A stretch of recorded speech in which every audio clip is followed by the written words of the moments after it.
Hello there, and welcome to the Sleepy Science Channel. Tonight, we are exploring the fascinating world of puppies. They may look small and playful, but every puppy is a remarkable work in progress. Inside that tiny body, the brain is changing fast. The senses are waking up. The first lessons of trust are already beginning. A puppy enters the world almost helpless. In only a short time, it starts to read scent, sound, movement, and human attention with surprising skill. This is not just cuteness. It is biology unfolding at remarkable speed. Puppies also carry a much older story. Beneath every playful bounce is an inheritance shaped by wolves, early humans, and thousands of years of life beside us. Their bond with people is so powerful that it can even affect our own chemistry. If you enjoy these gentle journeys, I invite you to like, subscribe, or share a thought below. It helps others find their way here too, one sleepy soul at a time. But for now, all you need to do is settle in. Let your shoulders soften. Allow your breathing to slow. And as the day begins to gently fade away, join me as we explore the science of puppies together. Let's begin. Puppies are born helpless, yet their brains grow at astonishing speed. In the first days of life, a puppy cannot see clearly, hear properly, or move with any real control. Yet behind that softness, the nervous system is building at remarkable speed. Connections form as the body receives warmth, touch, milk, and scent. These early signals are not small details. They are the first instructions that help the young brain organize the world. A newborn puppy spends much of its time sleeping because development is demanding work.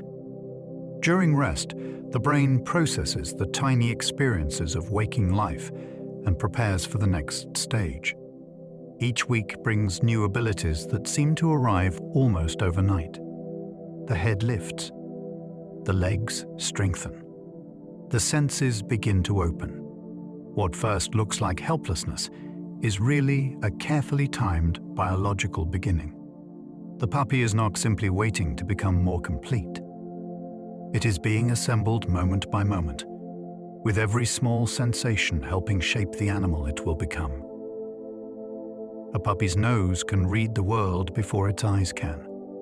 Before a puppy can properly see the faces around it, scent is already guiding its life. Smell helps it find its mother, look milk, and recognize the warmth of the litter. This early dependence on odor makes perfect sense for an animal whose adult world will be shaped so strongly by the nose. Inside the nasal passages, scent molecules meet specialized receptors that send signals to the brain. Even in early life, those signals carry meaning. A familiar smell can mean safety. A new smell can become a discovery. A missing smell can cause distress. To humans, a blanket may simply seem clean or used. To a puppy, it can hold a whole map of contact, comfort, and identity. This is why scent can be so powerful during early settling. The world does not begin for a puppy as a picture. It begins as a cloud of invisible information, quietly telling it where it belongs. Human faces become meaningful to puppies surprisingly early in life. A young dog does not need years to begin noticing the human face. As puppies grow, they become increasingly tuned to eyes, expressions, and the direction of attention. This is one reason life with people can develop so quickly. A puppy may not understand a sentence, but it can begin to notice whether a face is turned toward it. It can learn that a smile, a soft gaze, or a focused look often predicts something important. This ability is not exactly the same as human understanding. It is a canine talent shaped by living near us for many generations. Faces become signals. They help guide play, feeding, comfort, and learning. For an animal born into a world of scent and movement, this attention to human features is extraordinary. It means that the relationship between species begins not only through touch or sound, but through the simple act of looking at one another. Play is how puppies rehearse hunting, trust, and self-control. What looks like silly tumbling is actually a serious classroom. When puppies chase, pounce, wrestle, and tug, they are practicing movements that once mattered deeply for survival. A playful leap may echo the pattern of catching prey. A mock struggle can teach strength without harm. A quick pause during a game helps a puppy learn that excitement does not have to become chaos. These lessons arrive in a form the puppy wants to repeat. That is the brilliance of play. It trains the body and mind while feeling like fun. With littermates, young dogs discover how hard is too hard. With people, they learn that hands are not toys and that patience can keep a game going. Trust grows inside this shared activity because both sides agree to continue. Play is not the opposite of learning. For puppies, it is one of learning's finest inventions, wrapped in motion, surprise, and joy. Puppies can learn from people before they fully understand words. Long before a puppy knows a command, it is already studying human behavior. It notices posture, tone, rhythm, and consequence. A hand moving toward a bowl can become meaningful. A cheerful voice can predict attention. A pause at the door can signal that something is about to happen. This kind of learning is not based on grammar. It comes from patterns. Puppies are excellent pattern finders because their young brains are built to connect events quickly. If one action is followed by comfort, food, or play, the puppy begins to remember it. This is why early training can be simple and powerful when it is kind. The puppy is not waiting for language to unlock intelligence. It is already gathering clues from the people nearby. Words will matter later, but the first lessons often happen beneath speech. They begin in timing, consistency, and the warm exchange between a learner and a guide. Their floppy ears hide a hearing system built for tiny details. A puppy's ears may look soft and unfinished, but the machinery inside them is remarkably refined. As hearing develops, the outer ear gathers vibrations and directs them inward. Tiny structures then transform movement in the air into signals the brain can use. Dogs can hear higher frequencies than humans, which means some sounds that vanish for us remain clear to them. This sensitivity has deep roots. Wild canids needed to detect faint movement made by small animals, distant calls, and subtle changes in their surroundings. In a puppy, that system is still maturing, but its potential is already there. A crinkle, a whistle, or a footstep in another room may carry more detail than we realize. This helps explain why young dogs can react so sharply to ordinary household noises. A puppy experiences scent in far greater detail than humans can imagine. For people, smell is often background information. For a puppy, it can be the main story. A patch of grass may hold traces of animals, weather, food, footsteps, and time. A visitor's shoe can carry information from streets, rooms, and other dogs. This rich scent world is possible because dogs have an extraordinary olfactory system, with far more scent receptors than humans have. They also devote a large part of the brain to processing odor. The result is not simply a stronger version of human smelling. It is a different way of knowing. Where we see an empty corner, a puppy may find a layered record of who passed there and what changed. Every walk becomes an investigation. Every doorway becomes a message board. This makes patience important. When a puppy stops to sniff, it is not wasting time. It is reading a living archive written in molecules too small for us to notice. Early kindness can shape a puppy's confidence for life. The first months of a puppy's life are not just a cute beginning. They are a sensitive period when experience can leave lasting marks. Warm handling, safe contact, and calm exposure help teach the nervous system that the world can be manageable. This does not mean overwhelming a puppy with constant novelty. It means offering careful introductions at a pace the young dog can handle. A friendly person, a soft brush, a brief car ride, or a visit to a calm place can become part of a growing library of safety. When these experiences are paired with comfort, they can build resilience. The puppy learns that unfamiliar things do not always predict danger. Fear can still appear later, but early kindness gives the animal a stronger foundation. Confidence is not born from forcing bravery. It grows when a young dog meets the world and repeatedly discovers that nothing terrible happens. Every puppy carries ancient wolf instincts inside a soft little body. A puppy curled on a blanket may seem far removed from wild ancestry, but deep biological patterns remain. Domestic dogs and wolves share a common heritage that still shows itself in play, scent marking, social attention, and the urge to belong to a group. These instincts do not make a puppy a tiny wolf in a simple sense. Domestication changed dogs profoundly. It softened many responses and made cooperation with humans unusually strong. Yet, the old inheritance is still visible. The chase after a moving toy reflects ancient predatory sequences. The desire to sleep near others reflects social living. The intense interest in smells comes from a lineage that survived by reading the land through the nose. This mixture is part of what makes puppies so fascinating. They are modern companions, shaped for life beside humans, yet each one still carries echoes from a much older story of survival.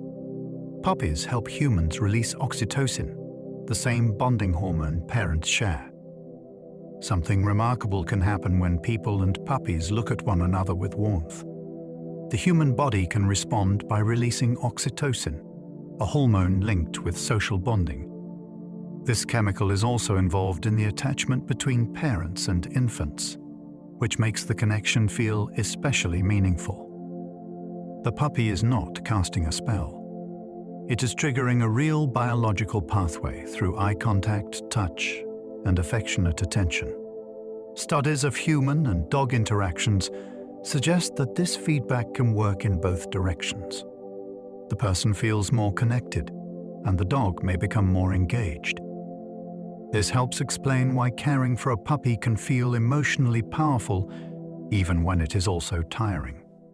The bond is not only sentimental, it is physical, chemical, and deeply rooted in social biology.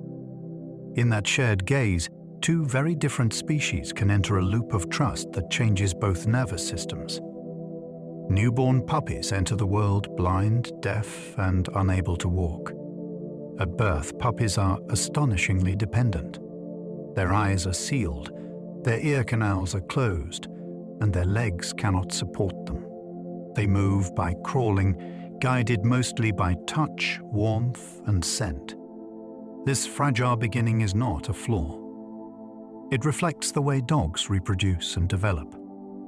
Compared with some grazing animals that must stand quickly, puppies are born into a sheltered nest where the mother provides warmth, milk, and protection. Their bodies can finish major development outside the womb because they do not need to run on the first day. This stage creates an intimate early world. The mother becomes the center of everything. The litter becomes a source of heat and contact. The newborn's job is simple but vital. It must stay warm, feed often, and grow. From that helpless start, a transformation begins that will soon produce sight, hearing, movement, and the first sparks of social life. Their eyes usually open during the second week of life. When a puppy's eyes begin to open, the change can feel sudden, but vision does not arrive fully formed. At first, the world is blurry and limited.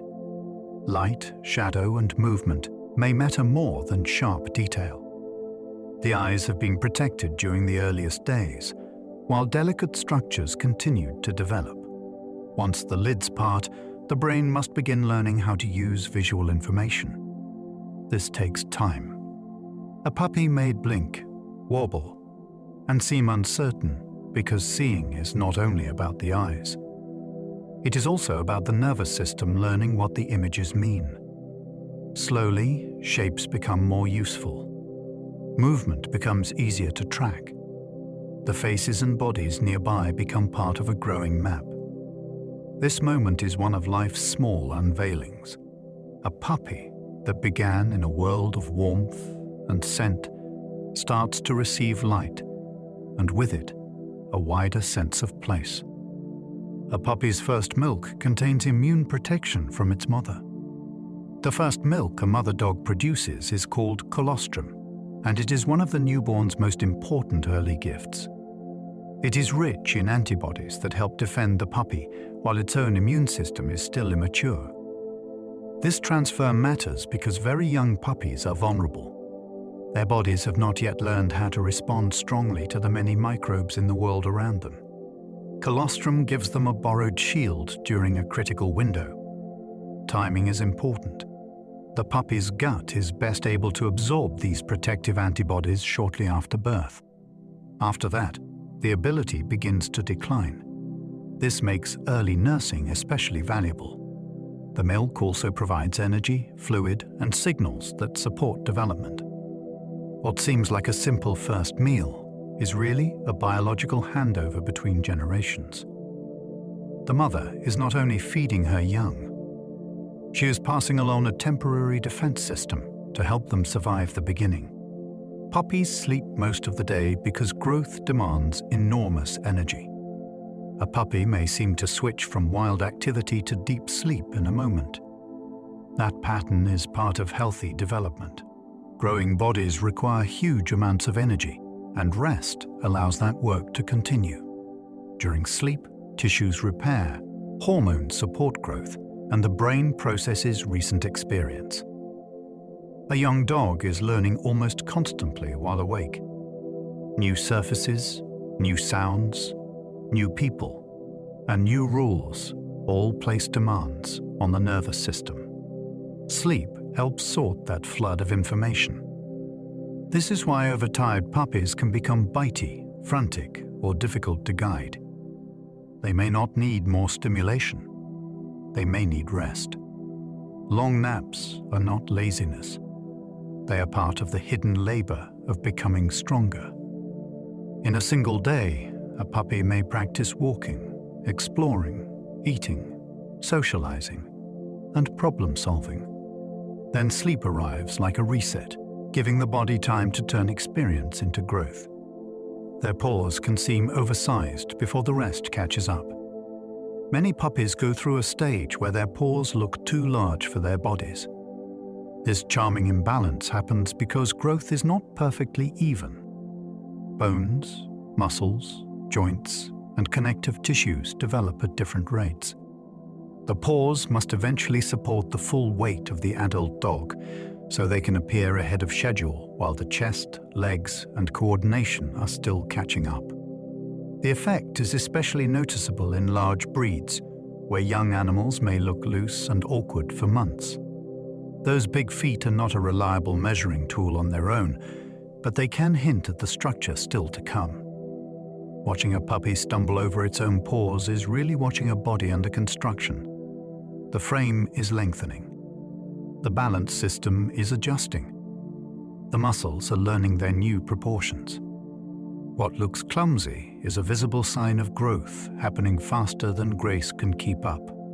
Puppy teeth are sharp because their jaws are still developing. Anyone who has felt a puppy nibble knows how needle-like those first teeth can be. Their sharpness is partly due to size and shape. Baby teeth are small, narrow, and pointed, which helps them work in a mouth that has not yet grown into adult strength. Puppies also use their mouths to investigate the world, so those tiny teeth meet fingers, sleeves, toys and furniture with surprising force. The jaw muscles are still developing, and the puppy does not begin life knowing how much pressure is too much. That lesson comes through feedback. A littermate may yelp and stop playing. A person may calmly redirect to a toy.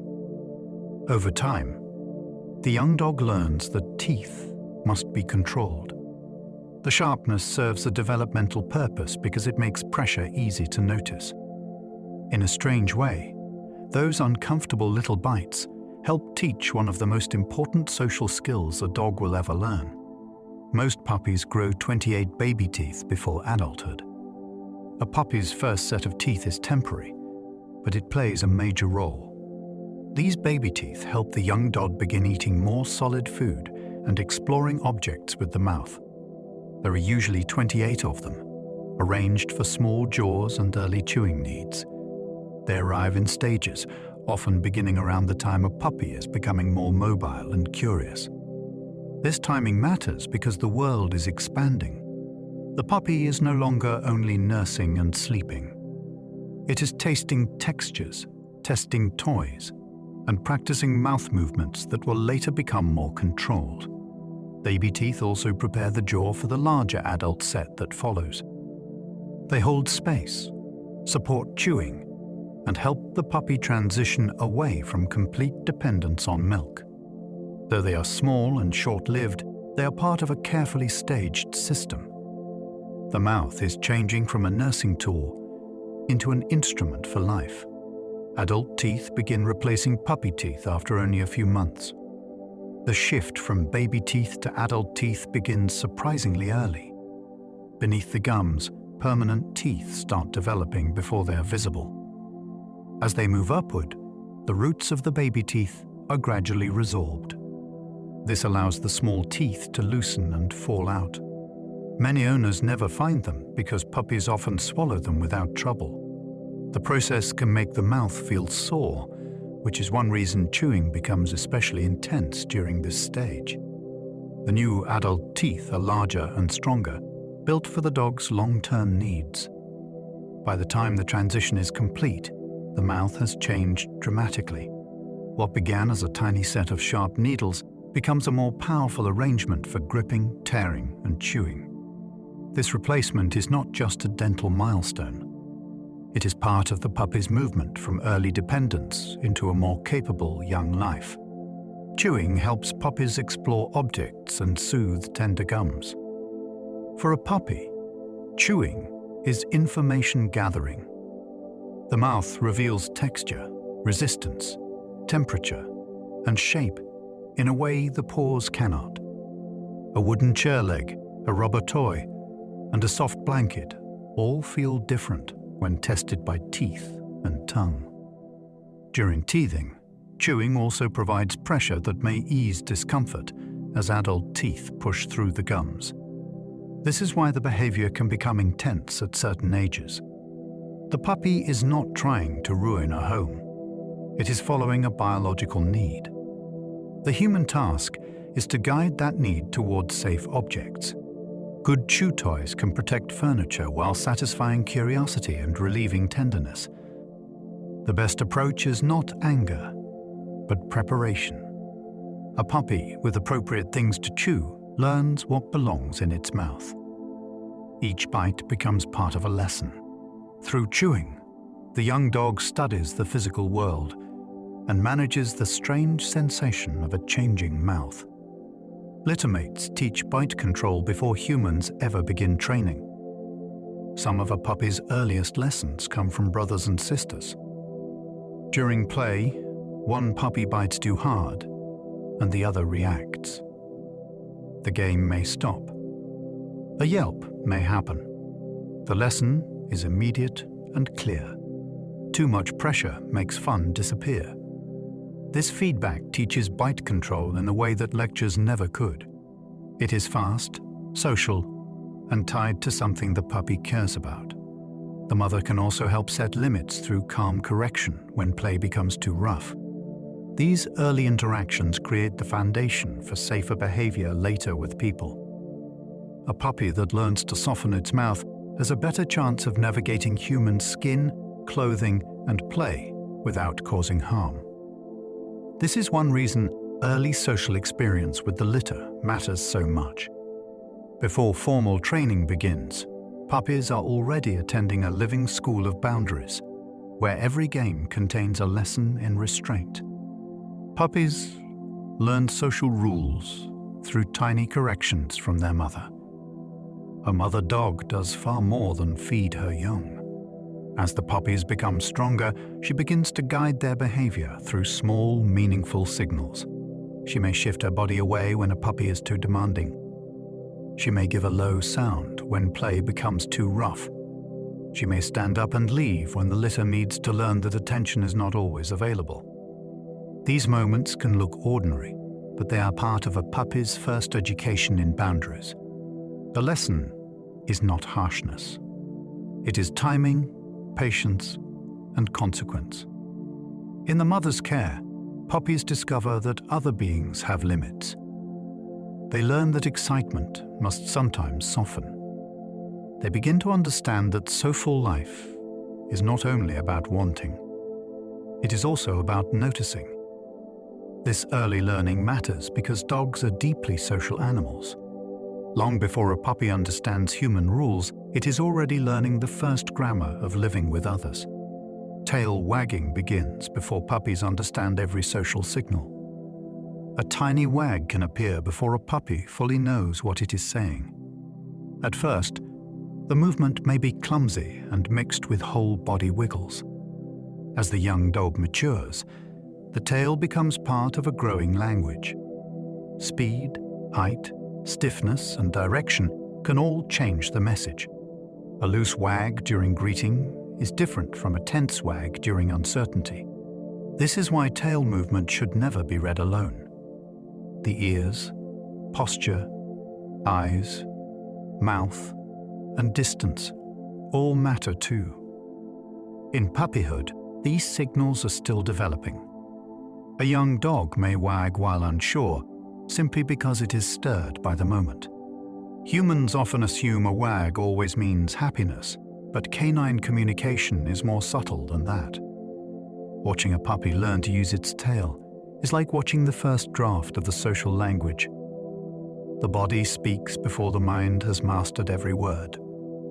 A wagging tail can mean curiosity, excitement, or uncertainty. One of the great surprises of dog behavior is that the most familiar signal is also one of the easiest to misunderstand. A moving tail is not a single emotion written in fur. It is a signal shaped by context. A puppy investigating a new object may wag slowly while leaning forward. During play, the movement may become wide and loose. Near an unfamiliar dog, the tail may wag in a tighter way while the body stays cautious.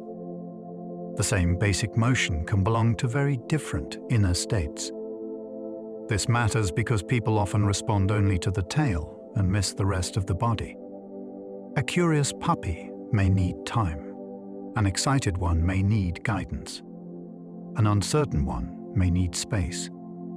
The tail is more like a conversation than a signpost. It asks us to look more carefully, and it reminds us that puppies are communicating long before they can be trained to perform. Puppies use their whole bodies to communicate emotional changes. A puppy does not need words to make its feelings visible. The message moves through the entire body. A forward lean can show interest. A lowered posture can reveal caution. A curved body may invite play, while sudden stillness can mean the puppy is processing something important. Even weight shifts matter. A puppy that creeps closer and then steps back is gathering courage in small pieces. The mouth can soften, tighten, open, or close. The eyes may brighten with interest or narrow with stress. This constant physical expression is one reason puppies can be so captivating to watch. Their emotions often seem to arrive on the outside first. For humans, learning this language can transform the relationship. Instead of waiting for barking or misbehavior, we can notice earlier signals. The body tells us when a young dog is ready, overwhelmed, relaxed, or unsure. In that awareness, care becomes much more precise. Those sleepy puppy twitches may help strengthen young nervous systems. A napping puppy can look wonderfully dramatic. Paws flicker, whiskers tremble, and tiny sounds sometimes slip out during sleep. These movements may seem random, but they likely play a role in development. During early life, the nervous system is still mapping the body. Sleep twitches can send feedback from muscles and limbs back to the brain, helping refine control. In other young mammals, researchers have studied similar movements as part of sensory motor development.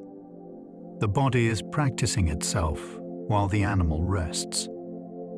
For a puppy, this is especially important because coordination arrives gradually. Crawling becomes walking. Walking becomes running.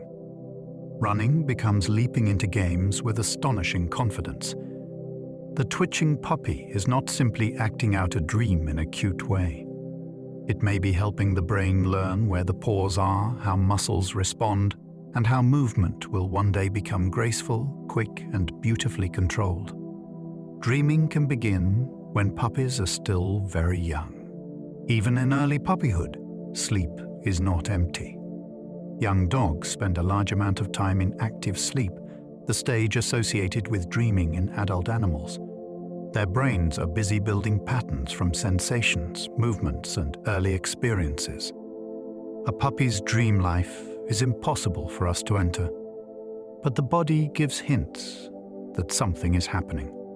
Small vocal sounds, paw movements, and facial twitches suggest internal activity during rest.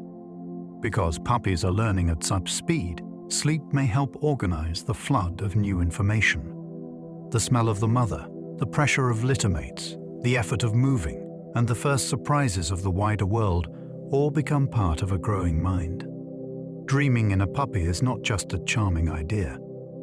It points to the deeper truth that mental life begins before experience looks mature from the outside. Even a very young brain is already creating its inner world. Puppies enter rapid eye movement sleep more often than adult dogs. Young puppies pass into active sleep with striking frequency. This stage is marked by movement beneath the eyelids, changes in breathing, and bursts of brain activity. It is especially important in early development because the brain is still building itself. Adult dogs still need this kind of sleep, but puppies spend a greater share of rest in it. That makes sense when you remember how much is changing. A young dog must learn how to move, respond, bond, and make sense of a world that grows larger each day. Active sleep may help integrate these experiences into the developing nervous system. This is why waking a sleeping puppy for entertainment is not a small interruption. Rest is part of the work. The puppy may look still, but inside, the brain is moving through a vital process. Sleep is not merely recovery from the day. In puppyhood, it is one of the engines of growth. Their soft ears can still track direction with surprising accuracy. Once hearing opens, a puppy begins learning how sound sits in space. The brain compares tiny differences between what reaches one ear and what reaches the other. A sound arriving slightly sooner or louder on one side can reveal direction. This ability becomes more useful as the puppy practices turning toward voices, footsteps, toys, or littermates. The outer ear shape helps gather sound, though different breeds have different ear types. A floppy-eared puppy may not look like a precision listener, but the inner system is still capable of remarkable work. Directional hearing supports more than reaction. It helps a puppy build a map of the home and understand where important events are happening. A rustle near the food bowl, a door opening down the hall, or a familiar voice from another room becomes easier to place. The ears are helping the young dog locate life before it even arrives in view. A puppy's sense of smell starts developing before birth. Before a puppy takes its first breath, the the foundations of scent detection are already forming. In the womb, sensory systems develop in stages, and the structures that will support smell begin preparing early. This matters because scent becomes essential immediately after birth. The newborn must find warmth and milk without vision or hearing. The body is ready for that challenge because the olfactory system is not starting from nothing. After birth, exposure to the mother, bedding, and litter mates strengthens the importance of familiar odor. These first scent experiences help build orientation and comfort. For dogs, smell is not an added sense. It is one of the central ways life becomes understandable. The fact that its machinery begins so early shows how deeply important it is. A puppy is not born into a blank world. It arrives already prepared to follow invisible trails, beginning with the scent of the mother that keeps it alive. Each puppy nose print is thought to be individually unique. The surface of a dog's nose is covered in ridges, bumps, and delicate patterns. These markings are often compared to human fingerprints because they vary from one dog to another. In some contexts, nose prints have even been used as a way to identify individual dogs. For a puppy, this patterned surface is not only distinctive, it is part of a powerful sensory tool. Moisture on the nose helps capture scent particles, while the textured surface increases contact with the air and nearby objects. When a puppy sniffs, it is drawing chemical information across a highly specialized entrance to the brain. The uniqueness of the nose adds a lovely detail to the science. The very part used to investigate the world also carries a personal mark. Each small muzzle belongs to one individual life, with its own pattern, its own history, and its own way of following the invisible signatures around it. Puppies can recognize their mother by scent very early. In the first stage of life, recognition is not about sight. It is about the invisible signature of the mother's body. Her scent guides the newborn toward food, warmth, and safety. This early recognition is essential because the puppy cannot search the world in any complex way. It must rely on close-range cues that are available immediately. The mother's odor becomes one of the first stable pieces of reality. It helps the puppy orient itself when separated by only a short distance. It also helps maintain the bond within the nest, where warmth and feeding are vital. This kind of recognition shows how sophisticated newborn life can be, even when it appears simple. The puppy does not know its mother as a human child would. Yet its body can identify the source of survival through chemistry. That is a powerful beginning, and it reminds us that attachment can start before vision ever opens. Familiar human scent can become comforting to a young puppy. When a puppy joins a household, the change can be enormous. The smells of the mother and litter are replaced by an unfamiliar home.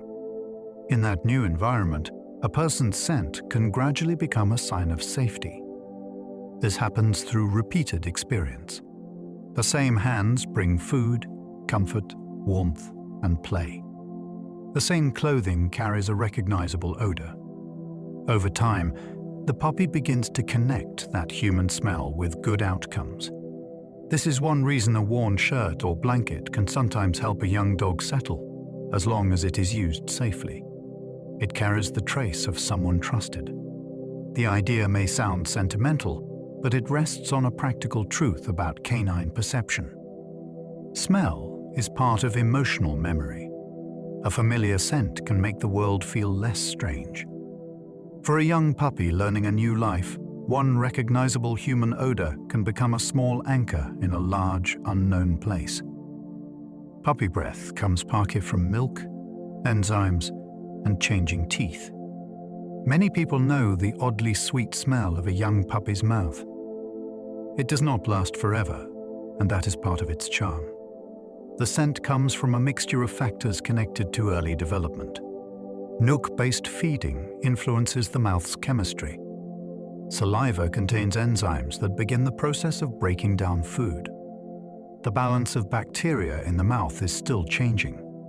At the same time, teeth and gums are moving through major transitions. Together, these conditions create a smell that differs from the breath of an adult dog. It is not magic, though it can feel memorable. It is a temporary signature of a growing body. As diet changes and adult teeth arrive, the mouth becomes a different environment. The famous scent fades. That passing quality is what makes it so closely tied to puppyhood. It belongs to a brief biological chapter, one that vanishes as quickly as the tiny body grows. Their whiskers help them sense nearby surfaces in low light. A puppy's whiskers are not decorative hairs. They are specialized touch sensors connected to sensitive follicles beneath the skin. When a whisker brushes an object or detects a slight change in air movement, it sends information to the nervous system. This can help a young dog judge closeness, especially around the face. In dim spaces, near furniture, or while exploring tight corners, whiskers add another layer of awareness. They are particularly useful because a puppy's body may move faster than its coordination can fully manage. The whiskers provide warnings at the edges of contact. They help protect the muzzle and eyes from unexpected bumps. For animals that investigate the world nose first, this matters. A curious puppy often enters new spaces with its face leading the way. The whiskers act like delicate feelers, extending the sense of touch beyond the skin and helping the animal navigate the immediate world around its head. Puppies are born with pink paw pads that often darken. The soft pads under a newborn puppy's feet can begin pale and delicate. Over time, many become darker and tougher as the animal grows.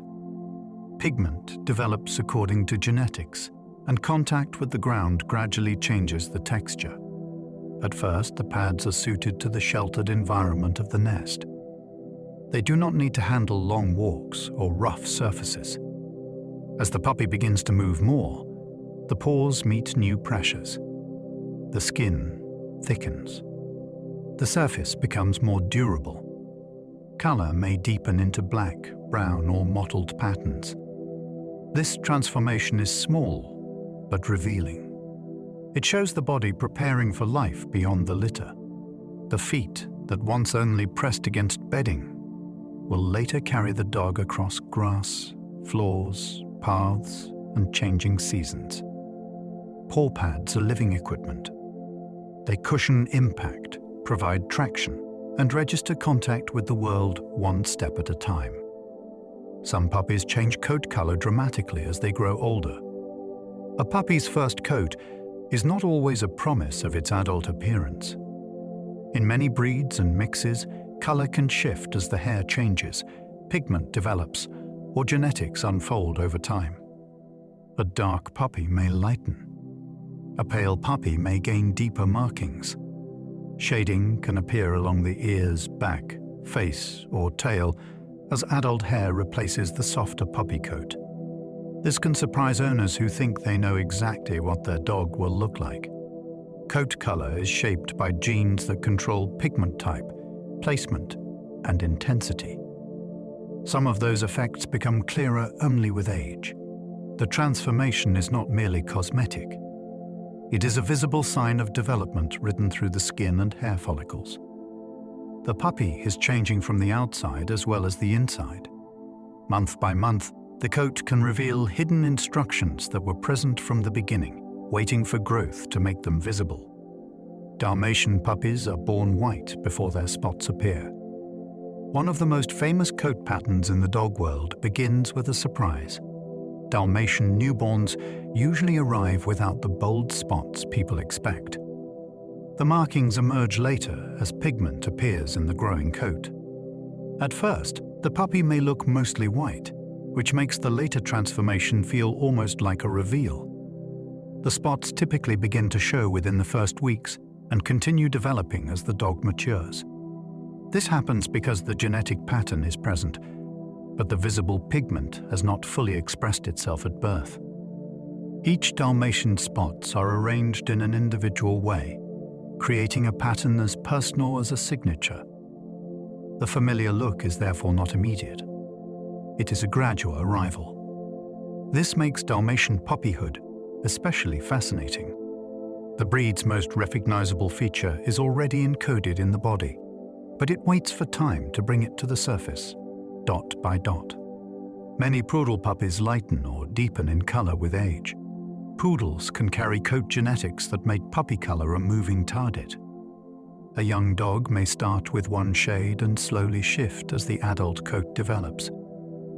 Some dark puppies soften into silver, blue, or lighter tones. Others deepen or become richer in color as pigment expression changes.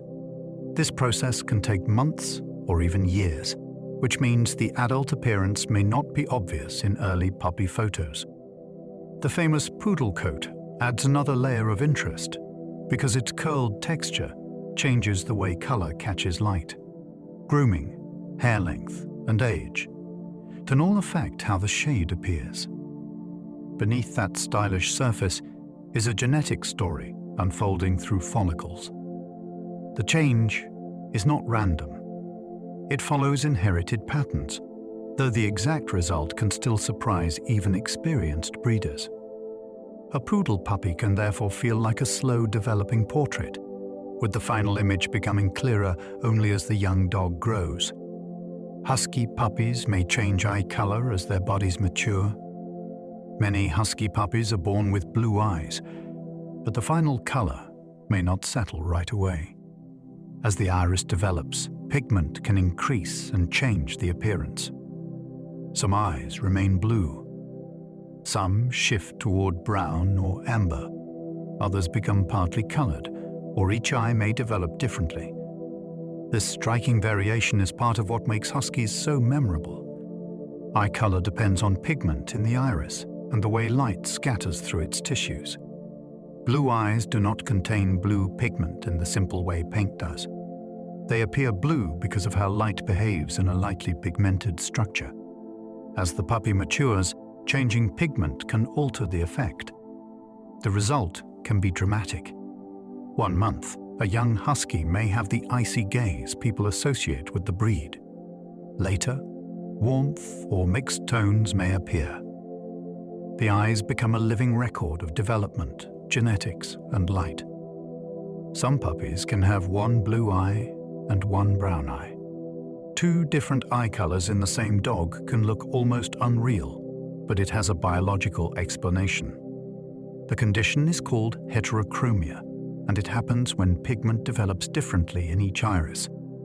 In dogs, it is seen more often in certain breeds and coat patterns, especially those involving merle or piebald genetics. One eye may hold more melanin and appear brown, while the other has less and appears blue. Sometimes the difference is complete. Sometimes only part of one iris is a different color. The effect can be striking, but it is usually just a harmless variation when not linked to other health concerns. For a puppy, those mismatched eyes can make the face seem unusually expressive. Yet behind the beauty is a lesson in development. Small differences in pigment placement can produce a feature people remember for a lifetime. Biology often creates wonder through tiny changes in timing and distribution. Puppy ears may stand up slowly as cartilage strengthens. In some breeds, ears do not reveal their final shape immediately. The puppy that will one day have upright ears may begin with soft folds that flop forward or sideways.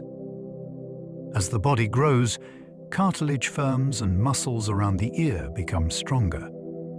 The ears may rise unevenly, with one standing before the other.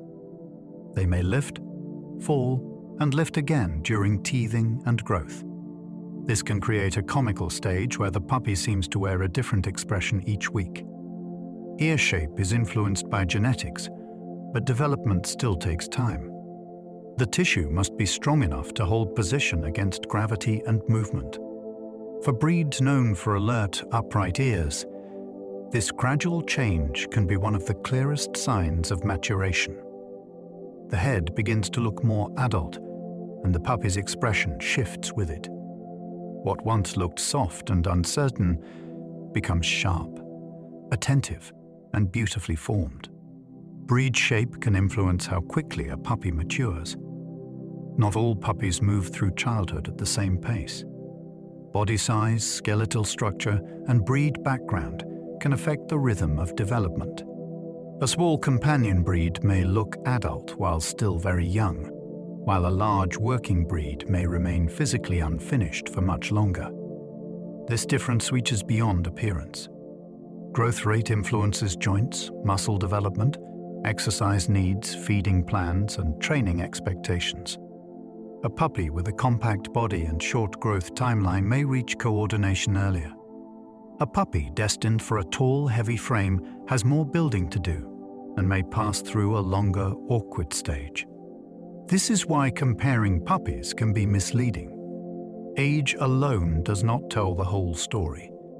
Biology follows different schedules. The shape of the future adult is already influencing the path of the youngster. Each breed carries its own developmental clock, ticking beneath the fur in a rhythm shaped by generations of selection. Small breed puppies usually reach adulthood earlier than giant breeds. A tiny puppy often has less growing to complete, so physical maturity arrives sooner. Small breeds may reach much of their adult size within the first year, while very large dogs can continue filling out long after that. The difference is not only about height. Bones must lengthen, muscles must strengthen, and the body must learn how to carry itself efficiently. Smaller frames can complete this process faster because the final structure is lighter and less demanding to build. This affects daily care. A small breed puppy may need frequent meals early on because its body is little and energy needs are intense. Yet its growth window is comparatively short. A giant breed puppy, by contrast, must be managed with patience across a longer period. Both paths are remarkable. One is swift and compact. The other is extended and massive. Puppyhood is not a single timeline. It stretches or compresses according to the body being made. Giant breed puppies must grow slowly to protect their joints. A very large puppy may look sturdy, but its developing skeleton needs careful support. Rapid weight gain can place extra stress on bones, cartilage, and joints that are still forming. This is why nutrition for giant breeds must be balanced with particular care. The goal is not to make the puppy grow as fast as possible. The goal is steady development that allows the frame to strengthen in the right order. Too much energy, inappropriate mineral balance, or excessive impact can increase orthopedic risk in vulnerable dogs. The challenge is that giant breed puppies often seem powerful before they are truly mature. Their size can fool people into treating them like adults.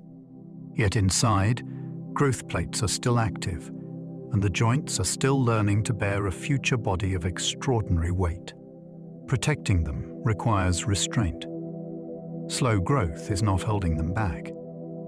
It is giving the architecture time to become sound. A Great Dane puppy can become enormous within 1 year. Few transformations in the dog world feel as dramatic as watching a Great Dane grow. A puppy that can be carried in human arms may, within months, become tall enough to rest its head on a table. The speed of that change is astonishing because the final adult is among the tallest of all breeds. Every week can seem to add length to the legs, depth to the chest, and size to the paws.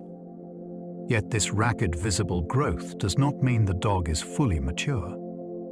A young Great Dane may still have a puppy's mind inside a towering body. That contrast can be both funny and challenging.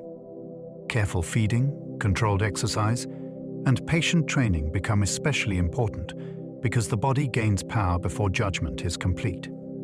The animal is living through a huge construction project. Bone, muscle, balance, and behavior must all catch up with a frame that rises almost unbelievably fast. Chihuahua puppies are among the smallest newborn dogs on Earth. At the other end of the scale, some puppies arrive almost unbelievably tiny. Chihuahua newborns can be so small that their entire body fits easily in a human hand. Their size makes early care especially delicate. They have limited energy reserves, small mouths, and little ability to tolerate chilling. Yet inside that miniature body is the same basic mammalian plan found in far larger breeds. The heart beats, the lungs work, and the drive to feed begins. The contrast between size and complexity is remarkable. A newborn this small is not a simpler animal. It is a complete young dog built on a very small scale. As it grows, the famous boldness of the breed may begin to appear, but the beginning is fragile. These puppies show how far domestic dog diversity can stretch. Within one species, the newborn range can move from palm-sized delicacy to future giant, all sharing a common ancestry. Puppy growth plates remain vulnerable until bones finish lengthening. At the ends of many developing bones are regions of cartilage where growth occurs. These areas gradually produce new bone as the puppy matures. While active, they are softer and more vulnerable than fully hardened bone. Injury to a growth plate can affect how a limb develops, which is why care matters during puppyhood. Jumping from heights, slippery floors, rough collisions, and repeated hard impact can place stress on structures that are not finished. This does not mean puppies should live in stillness. Movement is essential for strength and coordination.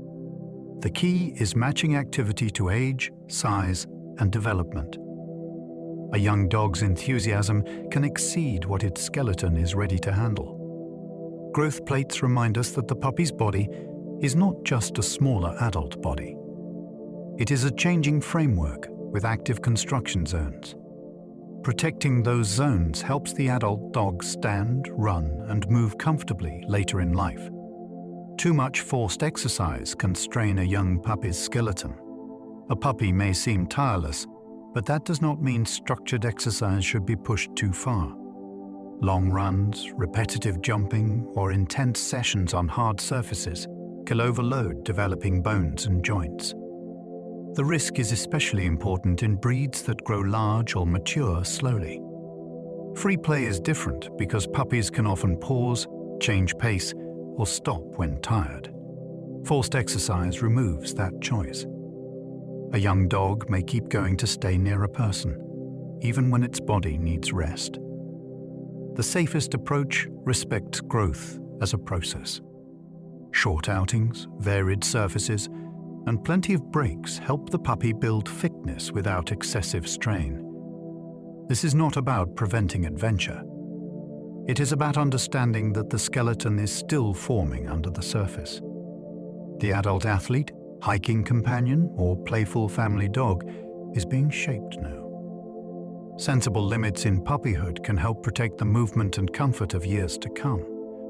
Gentle movement helps puppies build coordination without overloading their bodies.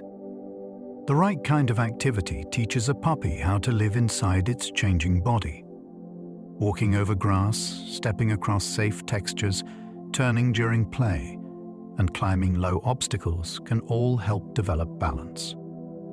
These small experiences challenge muscles and nerves without demanding too much force. Coordination does not appear fully formed. It is built through practice, feedback, and repetition. A puppy learns how far a paw reaches, how weight shifts during a turn, and how the body responds when the ground feels different.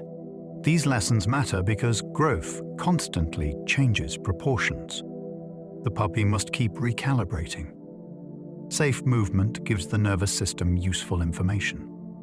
It also builds confidence because the young dog discovers what it can do. There is no need for extreme exercise to create strength. Well-chosen movement is enough.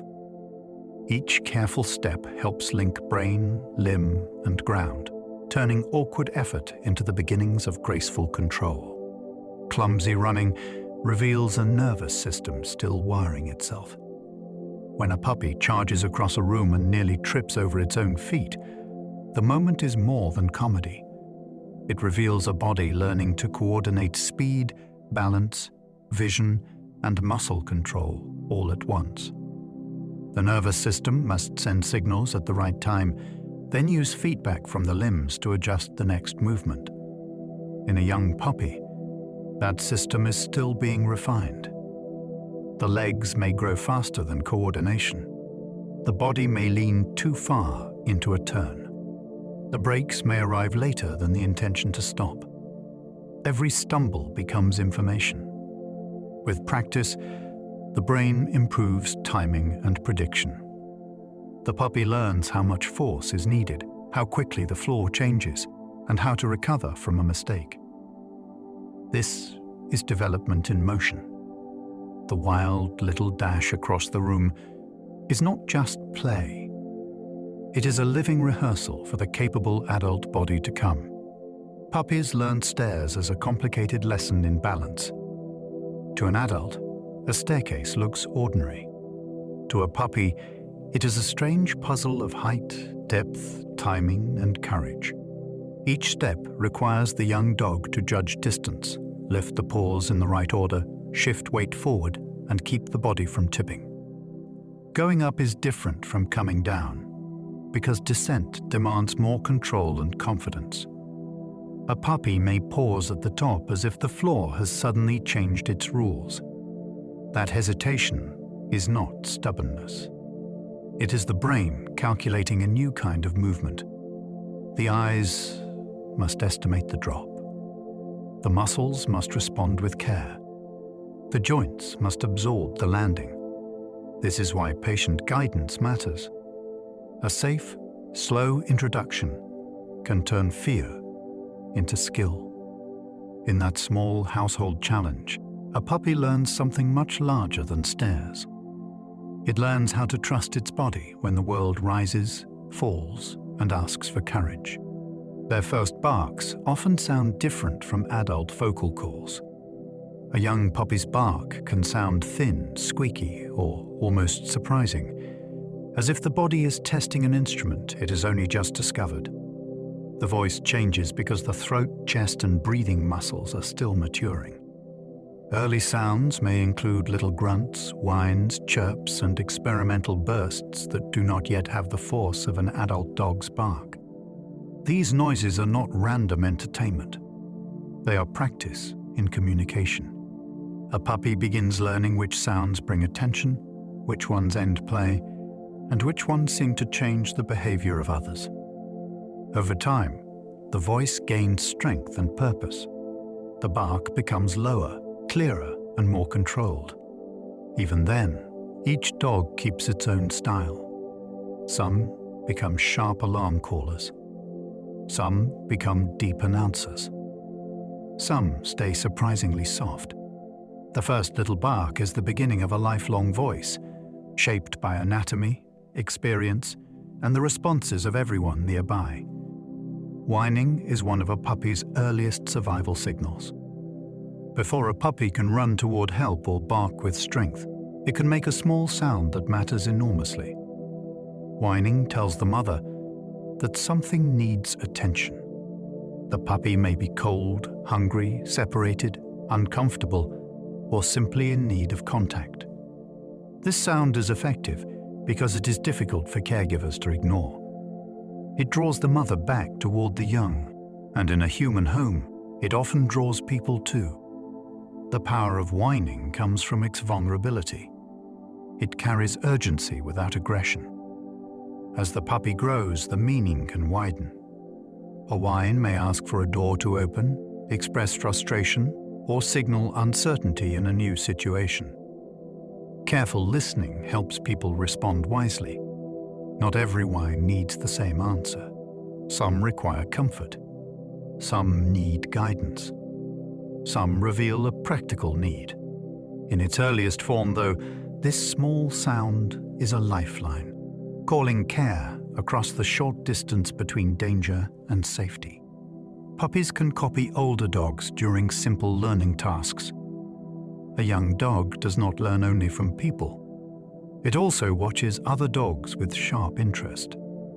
An older dog approaching a door, settling on a mat, or investigating a toy can become a living demonstration. Puppies are especially attentive to actions that lead to clear results. If another dog receives a treat for sitting, the puppy may become more likely to try the same posture. If a calm adult walks across a strange surface, the younger one may follow with more confidence. This social learning saves time. Instead of solving every problem alone, the puppy can borrow information from an experienced animal. The process is not perfect imitation in the human sense. It is practical observation. The puppy sees movement, outcome, and emotional tone. Then, it experiments. In a household with a steady older dog, ordinary moments can become lessons. The younger animal learns that behavior is not only taught, it is also witnessed. Watching confident dogs can help puppies explore new situations. Courage can be contagious in the dog world. A puppy facing an unfamiliar object may hesitate, sniff from a distance, or step behind a person. If a relaxed adult dog approaches calmly, the scene can change. The puppy receives more than visual information. It reads posture, breathing, speed, and the absence of alarm. The message is simple and powerful. This new thing did not harm the other dog. That does not mean the puppy instantly becomes fearless, but it may move closer and investigate. This process is especially useful when the adult dog is stable and friendly. It can help with novel surfaces, new rooms, outdoor sounds, or harmless objects that seem suspicious at first. The older dog becomes a guide without giving commands. Its calm body teaches safety. For the puppy, exploration becomes less lonely. A difficult world feels easier to approach when another dog has already stepped into it and remained at ease. Puppies notice human pointing better than many other animals do. Pointing is a strange human gesture. One hand extends, and attention is supposed to travel away from the body towards something else. Many animals do not naturally understand this signal. Puppies, however, can be surprisingly good at following it. This ability is one of the most remarkable signs of how dogs have adapted to human life.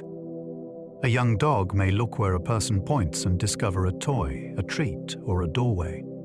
The gesture becomes a bridge between minds. It does not require shared language. It only requires the puppy to understand that the human body can direct attention toward a hidden goal. That skill is useful in daily life, but it also reveals a deeper story. Dogs evolved beside people in a world where reading human signals brought rewards. Even a young puppy may carry some readiness for this partnership. A simple pointing finger becomes evidence of a long history between species. Domestic dogs evolved a rare talent for reading people. The bond between dogs and humans did not appear by accident in a single moment. Over many generations, animals that tolerated people, noticed us, and responded to our signals gained advantages. This process gradually shaped a species unusually skilled at living beside humans. Puppies inherit part of that legacy. They often show interest in our voices, gestures, faces, and routines before formal training begins. They learn when we are preparing food. They notice when we are about to leave. They respond to encouragement in ways that many animals never would. This talent does not make them little humans. It makes them expert dogs, tuned to a social environment that includes people. The astonishing part is how natural it can feel. A puppy meets a household and begins studying it almost immediately. Behind that everyday sweetness is one of the great partnerships in animal history, written into behavior so deeply that it appears in young life. Puppy eyes can trigger caregiving instincts in human brains. There is a reason people often feel softened by a puppy's gaze. Large eyes, rounded features, and an open expression can activate human caregiving responses. These traits resemble signals that people are naturally sensitive to in infants, which may help explain why puppies can feel so emotionally powerful. The effect is not just cultural. The human brain is built to notice vulnerable young faces and respond with attention. Puppies benefit from this because care is essential to their survival in human homes. A look upward can make a person pause, speak softly, or reach down with affection. That moment may feel simple, but it connects biology across species. The puppy's face draws out protection from an animal very different from itself. Over time, repeated contact deepens the relationship. The eyes become part of a shared emotional loop. In that gaze, ancient human instincts meet the social genius of dogs, and care begins almost before we think. Dogs developed expressive eyebrow muscles during their history with humans. One of the most fascinating changes in dog evolution may sit just above the eyes. Compared with wolves, many dogs have facial muscles that allow them to raise the inner brow in a way humans find deeply expressive. This movement can make the eyes appear larger and the face seem more vulnerable or attentive. People often respond to it with care. Over generations, dogs that were especially able to capture human attention may have had an advantage. The result is not a trick in the shallow sense. It is anatomy shaped by relationship. A puppy, using that soft upward look, is engaging a feature tied to domestication itself. The expression can make the animal seem as though it is asking a question, even when the real process is simpler. Humans are highly sensitive to faces, and dogs became unusually good at reaching that sensitivity. The face of a puppy is therefore not only adorable, it is evolutionary history made visible. Those pleading puppy looks may have been shaped by domestication. The tacit upward glance of a young dog can feel almost impossible to resist. Part of its power comes from the way domestication favored animals that could live successfully with people. A puppy that attracts attention, invites patience, and encourages care has a better chance in a human environment. Over time, certain expressions may have become more common because people responded to them. This does not mean puppies are deliberately manipulating us in a calculated way. It means their faces and behavior fit beautifully into human emotional systems. The look that makes a person crouch down or offer comfort may be the result of a very long partnership. Humans selected dogs, and dogs learned to thrive inside human attention. The result is a face that can stop a conversation. When a puppy lifts its eyes after mischief or uncertainty, we may be seeing more than cuteness. We may be seeing domestication speaking through expression. Puppies respond strongly to tone before they understand commands. A puppy may not know the meaning of a word, but it can feel the shape of a voice. Tone carries emotional information. A warm sound can invite approach. A sharp sound can create caution. A playful rhythm can spark energy. This matters because early communication often works through sound quality rather than vocabulary. A puppy learning its household is constantly listening for patterns in human speech. The exact sentence may be meaningless, yet the mood comes through. That is why consistency and calmness are so important. If every instruction sounds tense, the puppy may become confused or anxious. If guidance is clear and steady, learning becomes easier. Tone also helps build trust. The puppy begins to discover that a human voice can predict safety, attention, or direction. Words will become useful over time, but the emotional music of speech arrives first. Before language becomes instruction, it is atmosphere, and puppies are listening closely. A calm voice can help a puppy feel safer. Fear narrows a puppy's world. When something unfamiliar appears, the body may prepare for escape before the mind has time to investigate. A steady human voice can help interrupt that spiral. The sound does not magically remove uncertainty, but it can provide social information. If the trusted person remains relaxed, the puppy may begin to believe the situation is less dangerous. The key is not loud reassurance or frantic comfort. It is steadiness. A calm voice works best when paired with gentle body language and enough distance from the frightening thing. The puppy gets room to observe, then choose curiosity. This kind of support teaches resilience because it does not force bravery. It creates conditions where bravery can grow. Over time, the young dog learns that new sounds, visitors, surfaces, or objects can be examined without panic. Human calm becomes a kind of borrowed nervous system until the puppy can regulate itself. Short training sessions that a puppy's developing attention span. A puppy's mind is bright, but it tires quickly. Long lessons can blur into frustration because young dogs are still developing focus and self-control. Short sessions work better because they catch attention while it is fresh. A few successful repetitions can teach more than a long struggle. The goal is to end before the puppy loses interest. This keeps learning lively and prevents confusion. Training also depends on the body. A hungry puppy may be distracted. An overtired one may bite, wander, or ignore familiar cues. The best moments often come when the puppy is awake, comfortable, and ready to engage. A simple exercise can become powerful when it is repeated across days. Sit, wait, come, and name recognition all grow through small, clear experiences. In puppyhood, learning is like building with tiny bricks. Each brief lesson adds structure. Over time, those little moments become habits that feel natural and reliable. Reward timing matters because puppies connect events very quickly. A reward is most powerful when it arrives at the exact moment a puppy does the right thing. If the timing is late, the young dog may connect the reward to something else entirely. For example, a puppy sits, then jumps up, then receives food. The lesson may become jumping rather than sitting. This is why trainers care so much about precision. The puppy's brain is excellent at linking action and outcome, but it needs a clear connection. A marker word or click can help identify the correct behavior before the reward arrives.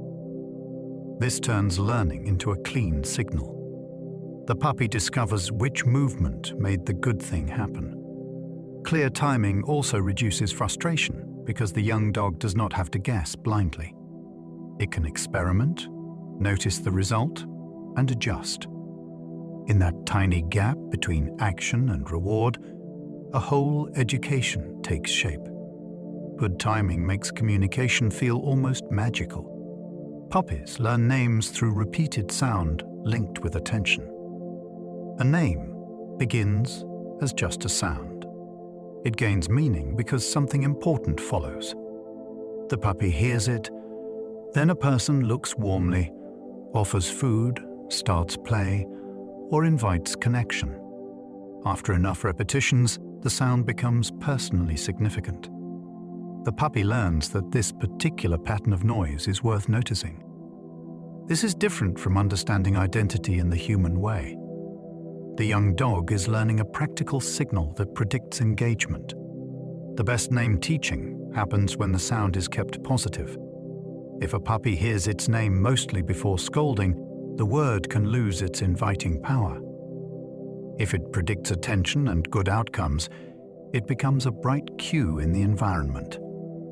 Soon the puppy turns its head when called, not because the word is magical, but because experience has given it value. A name is one of the first bridges between human language and canine attention, built patiently through repetition. Their brains are especially flexible during early social development. There is a period in puppyhood when the brain is unusually open to social information. Experiences during this window can strongly influence how the dog responds to people, animals, places, and everyday life later on. This flexibility is a gift, but it also carries responsibility. Positive exposure can build confidence. Overwhelming experiences can leave caution behind.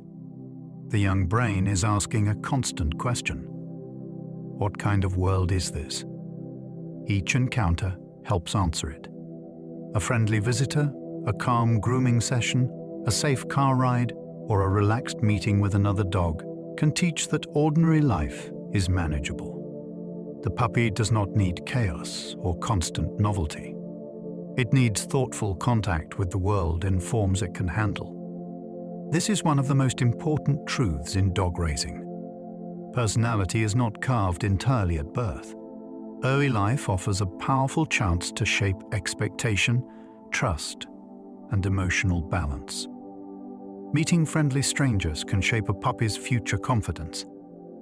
A puppy that meets kind people in a safe way learns something valuable about humans beyond its own household. Different voices, heights, clothing, movements, and scents become less surprising when they are paired with calm experiences. This helps the young dog build a broad idea of people. The process must be managed carefully. A puppy should not be crowded, grabbed, or passed around like an object. It should be allowed to approach at its own pace and retreat if needed. A stranger who crouches sideways, speaks softly, and offers a treat can become a powerful lesson in safety. Over time, those meetings add up. The puppy learns that unfamiliar people do not always predict threat. This can reduce fear later in life, especially in busy human environments. Confidence grows not from meeting everyone, but from meeting the right people in the right way. Each successful greeting becomes a small deposit in future trust. Gentle handling helps puppies accept grooming and veterinary care later.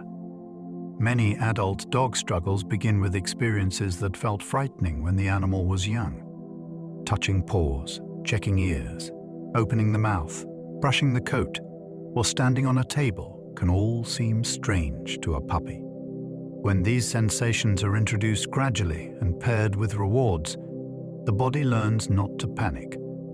The goal is not to restrain the puppy until it gives up. The goal is to build cooperation. A brief paw touch followed by praise can become the first step toward nail trimming. A soft brush stroke can prepare the dog for future grooming. A calm examination at home can make veterinary handling less startling. These lessons matter because every dog will need care. The earlier the puppy learns that human hands can be predictable and respectful, the easier those moments become. Handling is not just practical training. It is trust made physical, one small touch at a time. The world can seem overwhelming during puppy fear periods.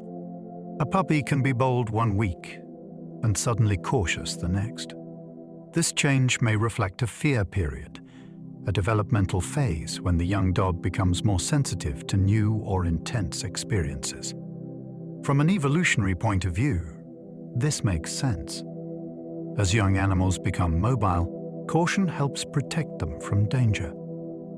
In a modern home, however, the trigger might be a bin at the roadside, a person in a hat, or a noise that was ignored yesterday. The important thing is not to punish fear or force the puppy forward. That can make the memory stronger. A better response is calm distance, patience, and positive association. The puppy needs evidence that the world is still safe. Many fears pass when handled wisely. These phases remind us that development is not a straight climb. It has pauses, sensitivities, and sudden doubts. With support, a puppy can move through them and regain confidence. Safe novelty teaches puppies that surprises are not always dangerous. A life without new experiences can leave a puppy fragile. A life with too many intense experiences can create fear. The middle path is safe novelty. This means introducing fresh things in small, manageable ways. A new surface might be explored for a treat. A household object might appear at a distance. A recording of a sound might play softly before it ever becomes loud in real life. The puppy learns that change can happen without harm. This matters because adult life is full of surprises. Delivery vans arrive. Chairs move. Weather changes. People visit. A dog that has practiced calm curiosity is better prepared for those moments. Safe novelty does not require dramatic adventures. It can happen in a living room, garden, or quiet street. The secret is control. The puppy gets to observe, approach, and succeed. Each harmless surprise teaches the nervous system that new does not automatically mean dangerous. Puppies explore with their mouths because touch alone is limited. Human babies use their hands with great precision, but puppies have paws designed more for movement than detailed handling.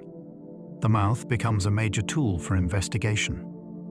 Through lips, tongue, teeth, and jaw pressure, a puppy can learn whether something is soft, hard, movable, edible, noisy, or satisfying to chew.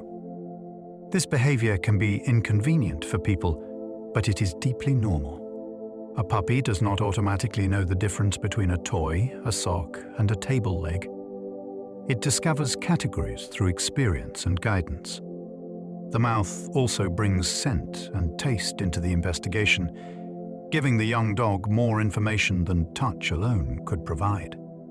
This is why management is so important. Safe objects should be available, and tempting unsafe items should be out of reach. Exploration will happen. The question is what the puppy gets to learn from it. The mouth is not mischief by default. It is a research instrument. A cardboard box can become a valuable learning laboratory. Simple objects can teach a puppy more than expensive equipment. A cardboard box offers texture, sound, shape, resistance, and possibility.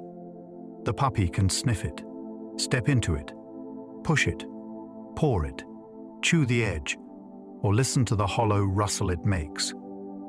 Each interaction gives feedback. The box moves when touched. It changes when bitten. It hides treats. It creates a small boundary the puppy can enter and leave. This kind of safe enrichment builds confidence and problem-solving. It also gives the young dog a place to experiment without pressure. There is no right answer, only discovery. For a puppy, learning often works best when curiosity leads the way. A box can become a tunnel, a puzzle, a resting place, or a surprise container. The value is not in the object itself. It is in the experience it creates. Ordinary materials can open extraordinary lessons when the learner is young and eager. Tug games can teach puppies patience and gentle control. Tug can look like pure excitement, but when played well, it becomes a lesson in self-control. The puppy learns to grab the toy rather than hands, release when asked, and restart the game after cooperating. This rhythm is powerful because the reward is built into the activity. Letting go does not end the fun forever. It makes the fun return.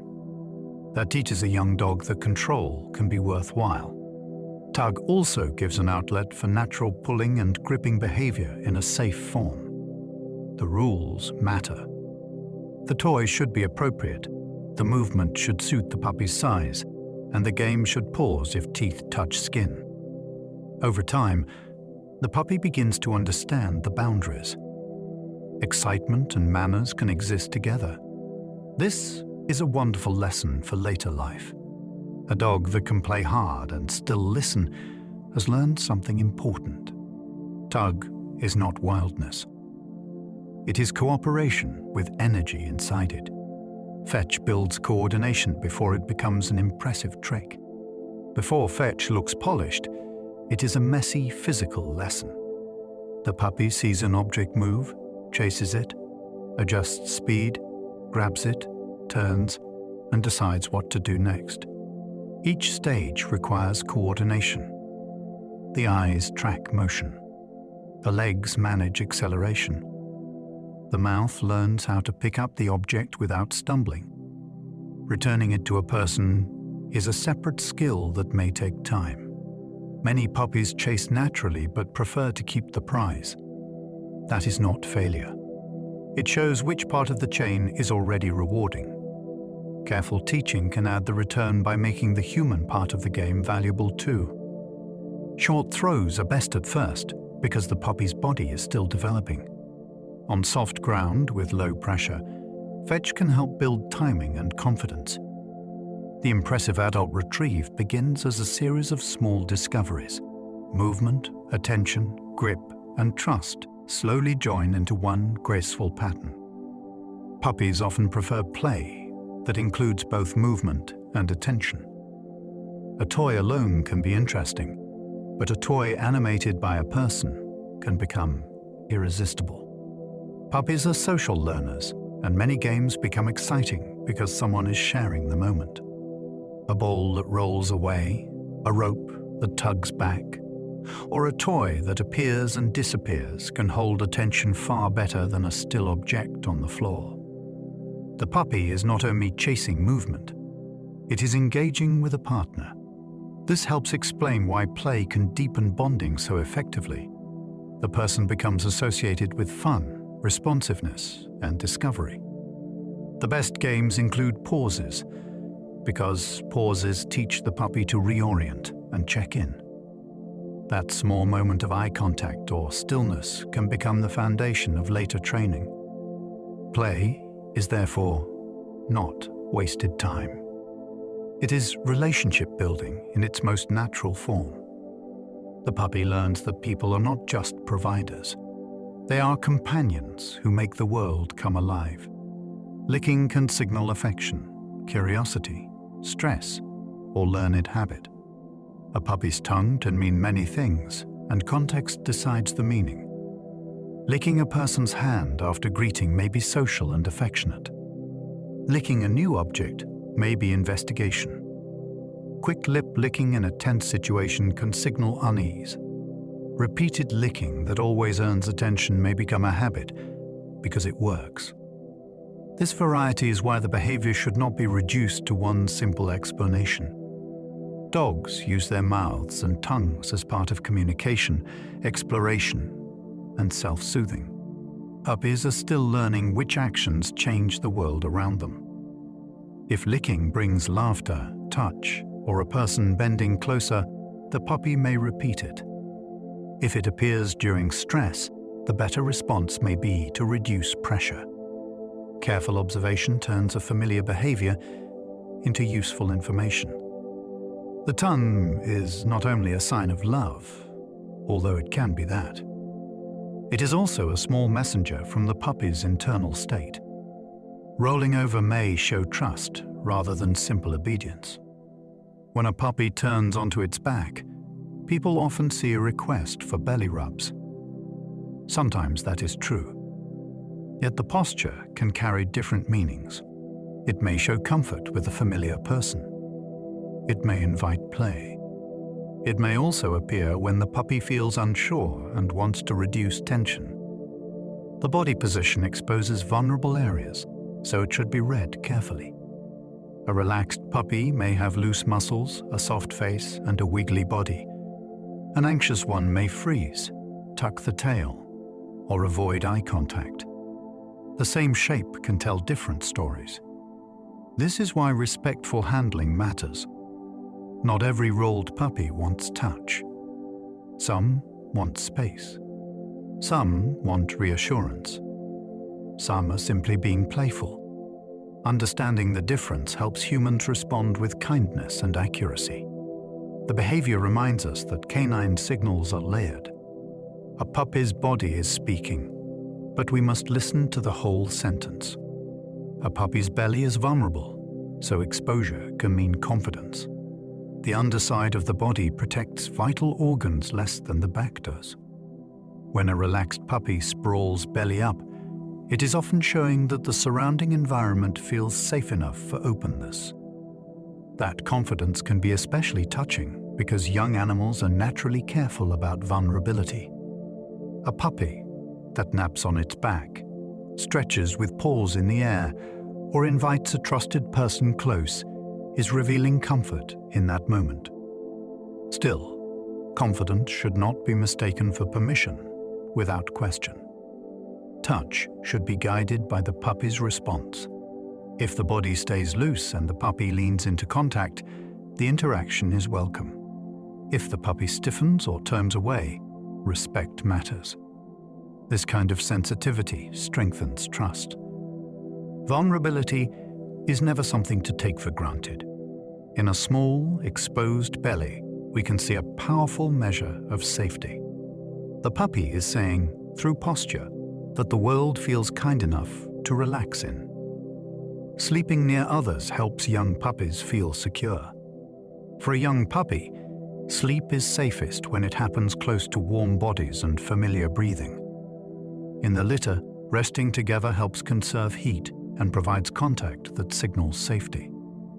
After moving into a human home, that need for nearness does not vanish overnight. The puppy has left the only sleeping arrangement it has ever known. A blanket, crate, or bed placed near trusted people can make the transition easier. The goal is not to create dependence forever. It is to help the nervous system settle while the puppy learns the new environment. Security at night can improve daytime confidence because rest supports emotional balance. A frightened, sleep-deprived puppy may struggle to learn. A well-settled one is better prepared to explore. Sleeping near others is therefore not merely a preference. It reflects a social animal's early survival system, one that finds safety through presence, warmth, and the reassuring rhythm of another living being. Warmth is vital because newborn puppies cannot regulate temperature well. At birth, a puppy's body cannot maintain heat with adult efficiency. If the environment becomes too cold, the newborn can lose warmth quickly. This is dangerous because chilling affects feeding, digestion, movement, and survival. The mother's body and the gathered litter provide the first source of protection. Nest warmth allows the puppies to conserve energy for growth rather than spending it fighting the cold. Caregivers must be careful because overheating can also cause harm. The aim is steady comfort, with space for the mother and puppies to adjust. This early dependence on external warmth reveals how unfinished newborn life really is. The puppy may be alive and complete in one sense, yet still reliant on the world around it to perform functions its body cannot manage alone. Warmth is not just coziness. It is a biological requirement. In those first days, heat is part of the invisible support system that lets life continue. Mother dogs stimulate newborn puppies to help them eliminate waste. In the earliest days, a newborn puppy cannot manage every basic body function alone. After nursing, the mother licks the puppy's lower belly and rear, which triggers urination and defecation. This may sound like a small detail, but it is essential care. Without that stimulation, waste can build up and create serious danger. The behavior also keeps the nest clean, which helps reduce odor and lower the risk of attracting predators in a wild setting. Domestic life has softened the surroundings, but the biology remains. The mother is not simply cleaning her puppies. She is helping their immature bodies perform a function they are not yet ready to control. This reveals how deeply motherhood is woven into puppy survival. Feeding is only one part of the job. Warmth, hygiene, stimulation, and protection all come together in a routine so ordinary that it can be easy to miss its importance. Life begins with help at every level. Puppies crawl toward warmth before they can walk properly. Before a puppy can stand, it can still move with purpose. The earliest crawling is slow and awkward, but it has a clear goal. Warmth helps the newborn survive, so the body is tuned to seek it. A puppy separated from the litter may wriggle toward the mother or toward the gathered heat of its siblings. This movement is not based on sight or planning in the way an older dog would use them. It is guided by basic sensory cues and urgent need. The little body presses forward because temperature matters as much as milk. In those first days, warmth supports digestion, energy, and stable growth. Crawling also begins the long process of strengthening muscles. Each tiny push is both survival and practice. The puppy's first journey may cover only a few inches, but it carries enormous meaning. It is the beginning of self-directed movement, driven by the simplest and most powerful signal in life. Their first steps are wobbly because muscles mature unevenly. When a puppy begins to stand, the result is often a charming mix of determination and collapse. The legs spread, the head dips, and the body sways, as if the floor is moving. This happens because different systems are developing at once, but not at the same speed. Muscles must gain strength. Nerves must improve timing. The inner ear must help with balance. The puppy's brain must learn how to coordinate 4 limbs under a body that keeps changing. At first, standing is a victory. Then come a few uncertain steps. Soon the puppy can cross a small space with increasing confidence. The wobble is not failure. It is visible learning. Every slip gives the nervous system new information. Every successful step strengthens the pattern. Watching those early attempts is like watching movement being invented in real time. The adult dog's easy stride begins with this fragile, funny, brave beginning. By a few weeks old, puppies begin playful little pounces.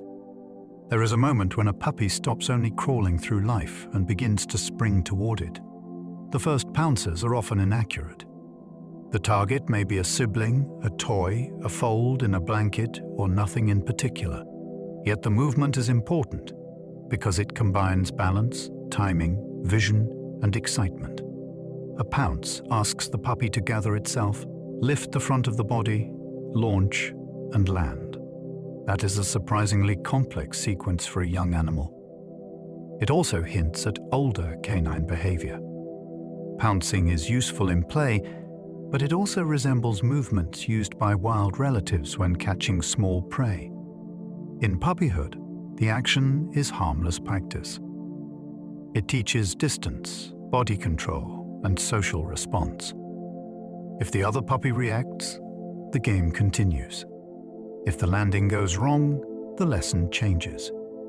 The little pounce is therefore more than cuteness. It is a young body rehearsing precision through joy. Early play bows invite fun while reducing social tension. The play bow is one of the clearest signals in dog communication.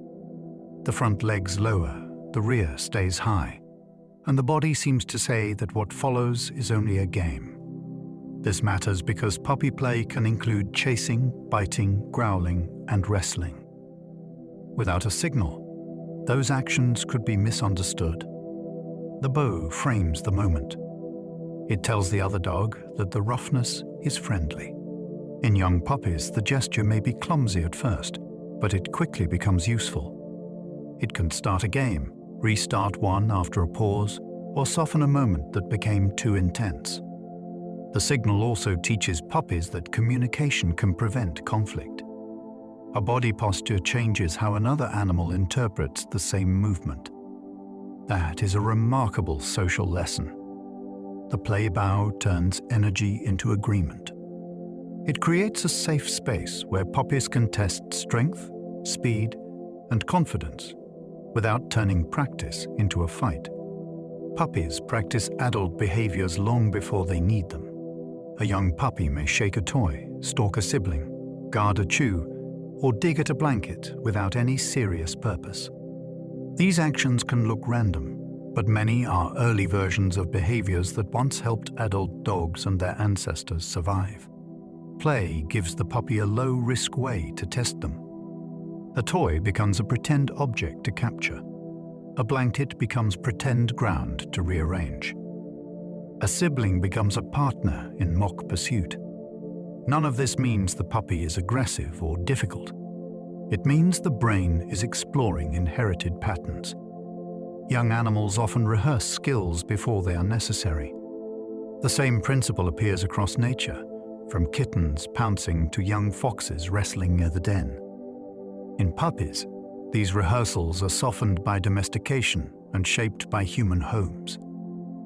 Still, the old movements remain. Inside the nursery of play, the puppy samples pieces of adulthood long before real responsibility arrives. A puppy's sneeze can appear during excited play. During lively games, a puppy may suddenly sneeze even though it is not sick. The sound can happen when the body is highly animated and the nose is stimulated by movement, dust, contact, or quick breathing. Play often brings faces close to fur, blankets, grass, and toys, so the nasal passages meet plenty of tiny irritants. Excitement can add to it, because breathing becomes faster and less regular. The sneeze may interrupt the action for only a second before the puppy dives back in. This is usually harmless when it appears occasionally and the puppy otherwise seems well. It becomes more important to notice if sneezing is frequent, forceful, or paired with discharge or discomfort. In ordinary play, though, the little sneeze is part of the physical commotion of puppy life. It shows how fully the body joins the game. Nose, lungs, muscles, and emotions all get swept into the moment. Some playful sneezes may help keep games friendly. Not every sneeze in play is only about irritation. Some researchers and dog observers have suggested that sneeze-like sounds can also function as social signals during friendly interaction. In that setting, the sound may help communicate that the energy is playful rather than hostile. This makes sense when you think about how rough puppy games can look. There may be growls, open mouths, sudden lunges, and dramatic wrestling.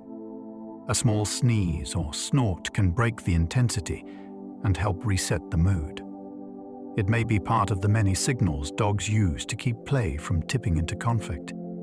The meaning depends on the whole scene. A loose body, bouncy movement, and willing re-engagement suggest fun. A tense posture or avoidance tells a different story. The fascinating part is that puppies are learning this social balancing act early. Their games are not simple chaos. They are conversations in motion, with tiny sounds helping hold the peace.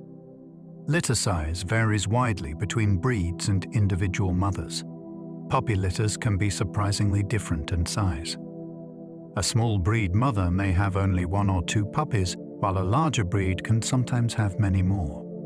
Body size plays a role because a bigger mother generally has more physical capacity to carry and nurse a larger litter. Genetics, age, health, nutrition, and timing also matter. Even within the same breed, one mother may have a small litter, while another has a large one. This variation affects early life. In a tiny litter, each puppy may have more access to milk and attention. In a crowded litter, competition can be stronger and careful monitoring becomes important. The number of siblings also shapes the social environment. More littermates can mean more opportunities for play, contact, and early negotiation. Fewer can mean a different pattern of learning. A litter is not only a count of puppies. It is the first social world each young dog enters. Basenji puppies grow into dogs famous for unusual yodeling sounds. The Basenji is often called a barkless dog, but that name can be misleading. It is not silent. Instead of a typical repetitive bark, it can produce an unusual sound, often described as a yodel or chortle. This voice comes from the structure of the larynx and the way the breed vocalizes. As puppies mature, their sounds can develop into the expressive calls that make the breed famous. The result is startling the first time people hear it. It does not sound quite like the familiar voice of many household dogs. The Basenji also carries an ancient reputation, with roots linked to Central Africa and a long history as a hunting companion. Its vocal style is part of a broader identity shaped by alertness, independence, and agility. A young Basenji may begin life with ordinary puppy noises, but waiting inside that growing body is one of the most distinctive voices in the dog world.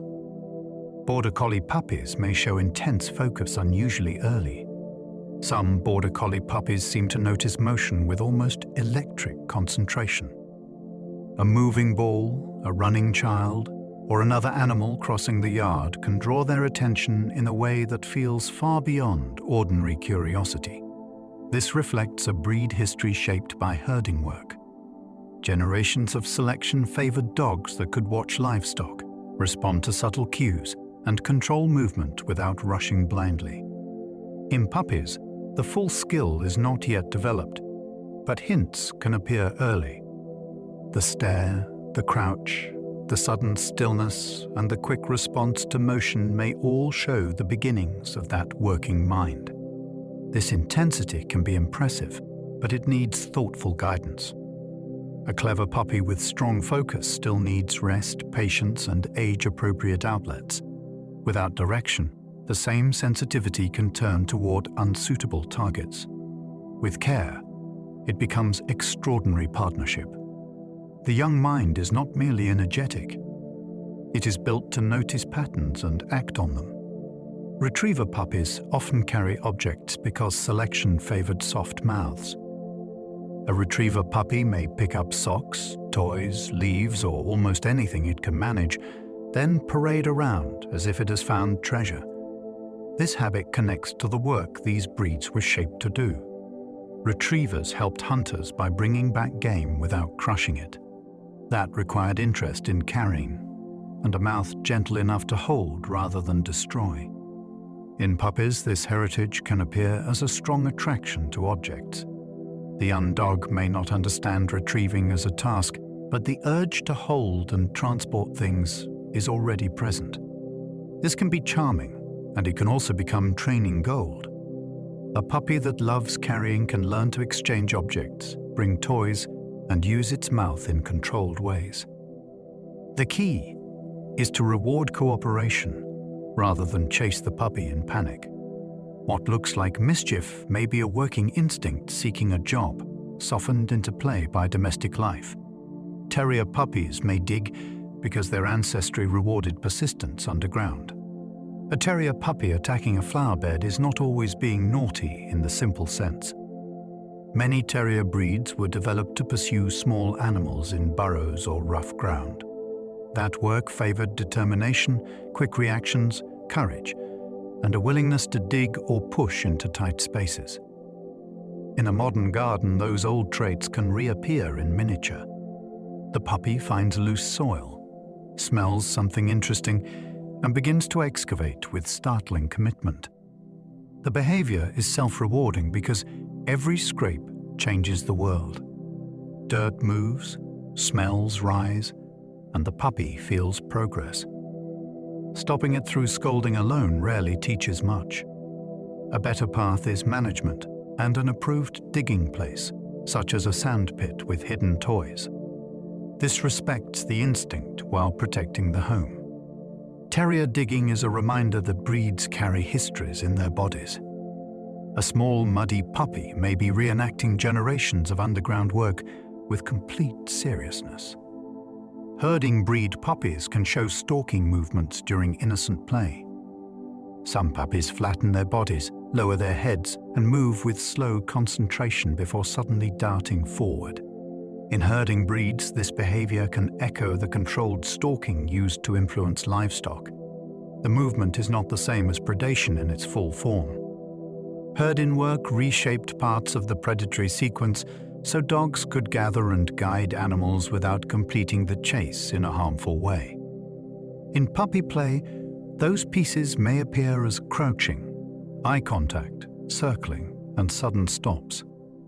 The young dog may practice them on toys, siblings, people, or other pets. This can be fascinating to watch, but it also needs direction. Herding instincts without guidance can become chasing ankles, bikes, or children.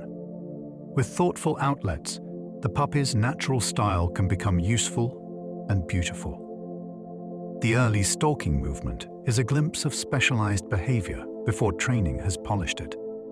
It shows how deeply work can be written into play.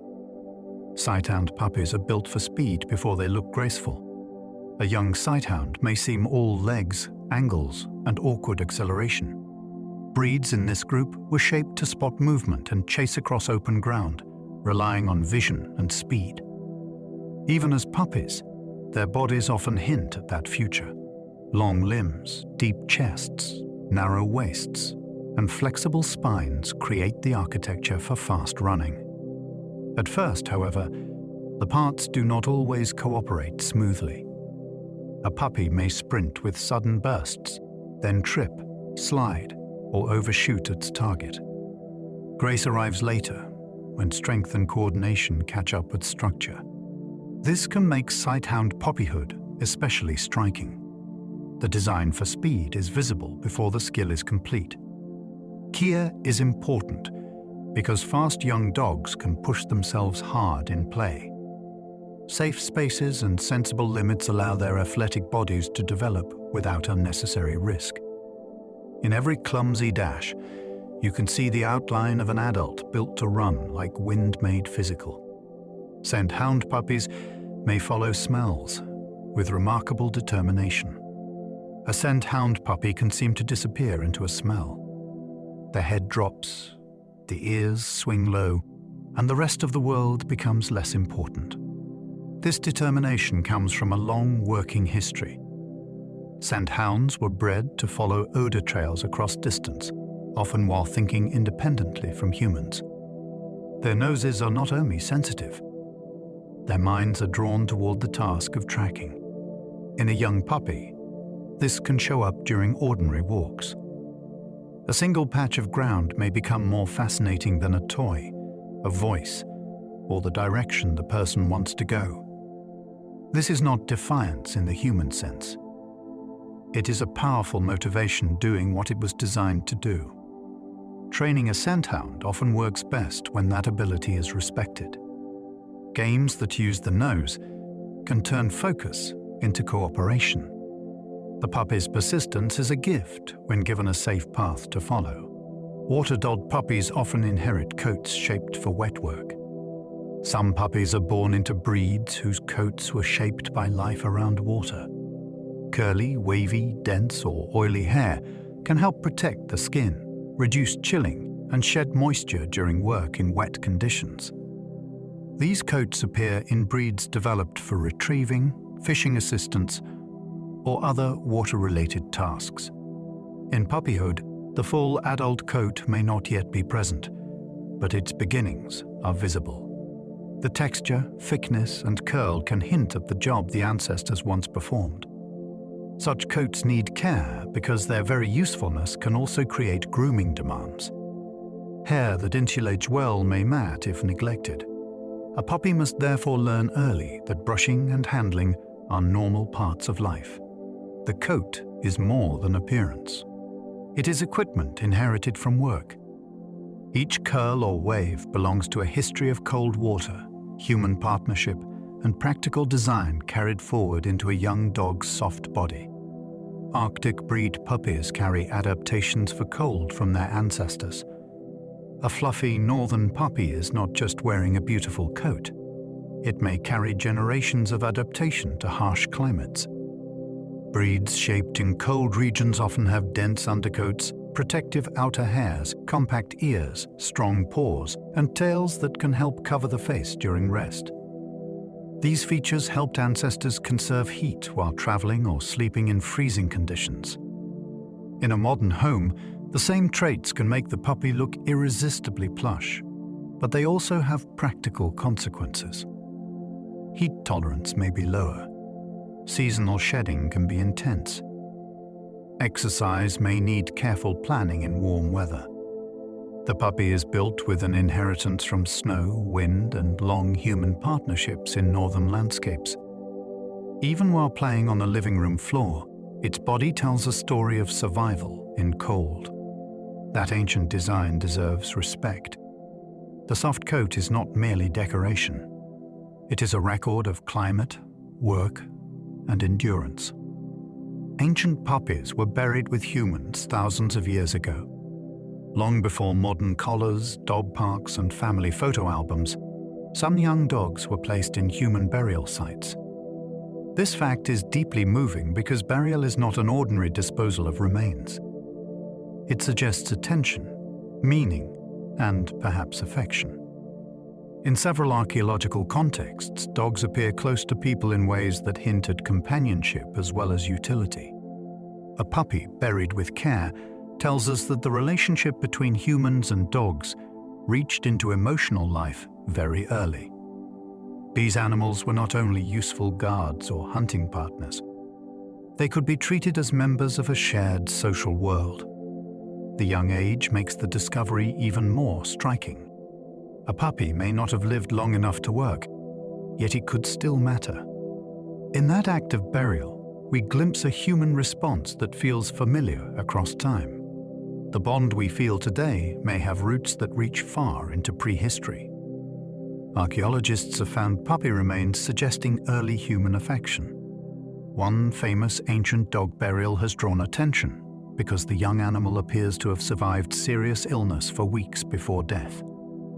That survival would likely have required care from people. A sick puppy in prehistoric life could not have contributed much practical work. Feeding it, keeping it warm, and protecting it would have taken effort. This makes the find powerful. It suggests that early humans may have cared for dogs not only because they were useful, but because they were attached to them. Evidence like this can never let us hear the voices of the people involved, but the bones preserve a quiet clue. Compassion can leave traces in the archaeological record.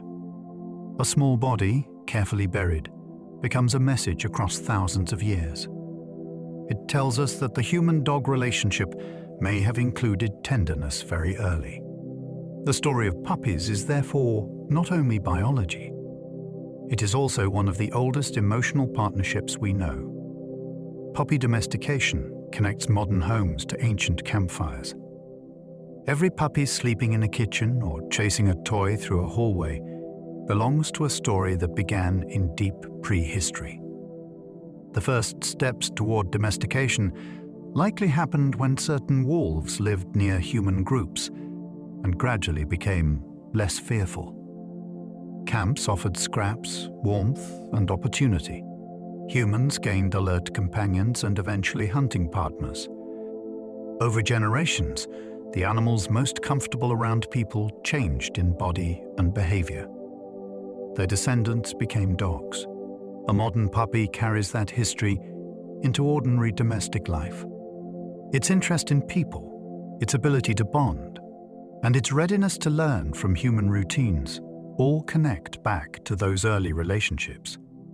The setting has changed completely. Fires became homes, camps became towns, wild scavengers became family companions. Yet the ancient thread remains. When a puppy curls near human feet, it is participating in a partnership older than agriculture, older than cities, and older than written language. Selective breeding created extraordinary puppy diversity in shape and behavior. Few species show the visible range found in domestic dogs. Puppies can be tiny or huge, curly-coated or smooth-coated, calm or intensely driven, depending on the ancestry behind them. This diversity grew because humans selected dogs for different jobs, environments, and preferences. Some were shaped to herd. Others were shaped to retrieve, guard, pull, track, or simply live closely with people. Over generations, those choices changed bodies and minds. The result is astonishing. A newborn from one breed may grow into a swift runner, while another becomes a powerful guardian or a delicate companion. Puppy differences are not just surface decoration. They are developmental paths created by selection. Each litter begins with genetic instructions tuned by history. This is why breed knowledge can help owners understand likely needs, though every individual still matters. Domestic dogs show how strongly human choices can sculpt nature, producing a living spectrum within a single familiar animal. All puppies belong to one species despite their dramatic differences. A tiny toy breed puppy and a towering giant breed puppy may look as if they belong to different worlds. Yet biologically, they are members of the same species. This is one of the most astonishing facts about dogs. Their shapes can differ more visibly than those of many separate wild species, but they remain closely connected. The reason lies in recent shared ancestry and human-guided selection. People amplified certain traits quickly, choosing size, coat, body shape, and behavior across generations. The result is extreme variety, without the deep separation that usually marks different species. This creates both wonder and responsibility. The same species can contain delicate skulls, massive frames, short legs, long faces, curled coats, and sleek bodies built for speed. Puppyhood makes this diversity especially clear. Each young dog begins as a small version of a different human-shaped possibility.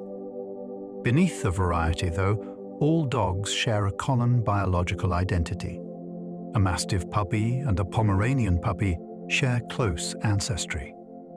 It is almost hard to believe that a future Mastiff and a future Pomeranian are close relatives. One may grow into a massive, heavy-boned guardian, while the other remains small enough to carry with ease. Yet their separation is not ancient in evolutionary terms. Both are domestic dogs, shaped into very different forms through selective breeding. The contrast reveals the incredible flexibility of canine genetics. Changes in growth regulation, bone proportions, coat, and behavior can produce dramatic differences over relatively short periods. As puppies, the disparity may already be visible, but the shared foundation remains. They nurse in similar ways, learn through play, use scent intensely, and bond with humans through the same broad social machinery. The difference is scale and specialization, not a completely separate origin. This shared ancestry gives domestic dogs their strange magic.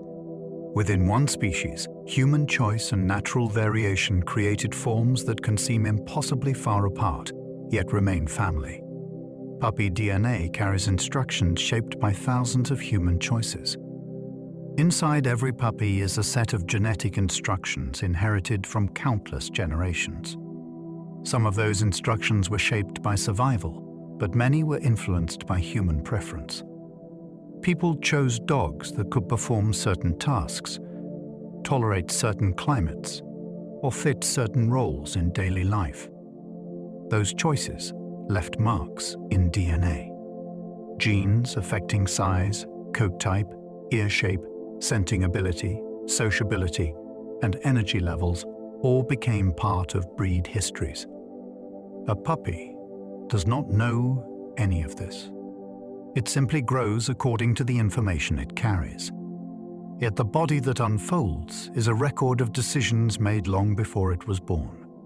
A curled tail, a dense coat, a strong retrieving interest, or a watchful temperament may all reflect generations of selection. This makes each puppy a living archive. The genome is not an abstract code hidden in the body. It is history becoming visible through growth, movement, and behavior. Mixed-breed puppies can inherit unexpected traits from both parents. A mixed-breed puppy can be wonderfully difficult to predict.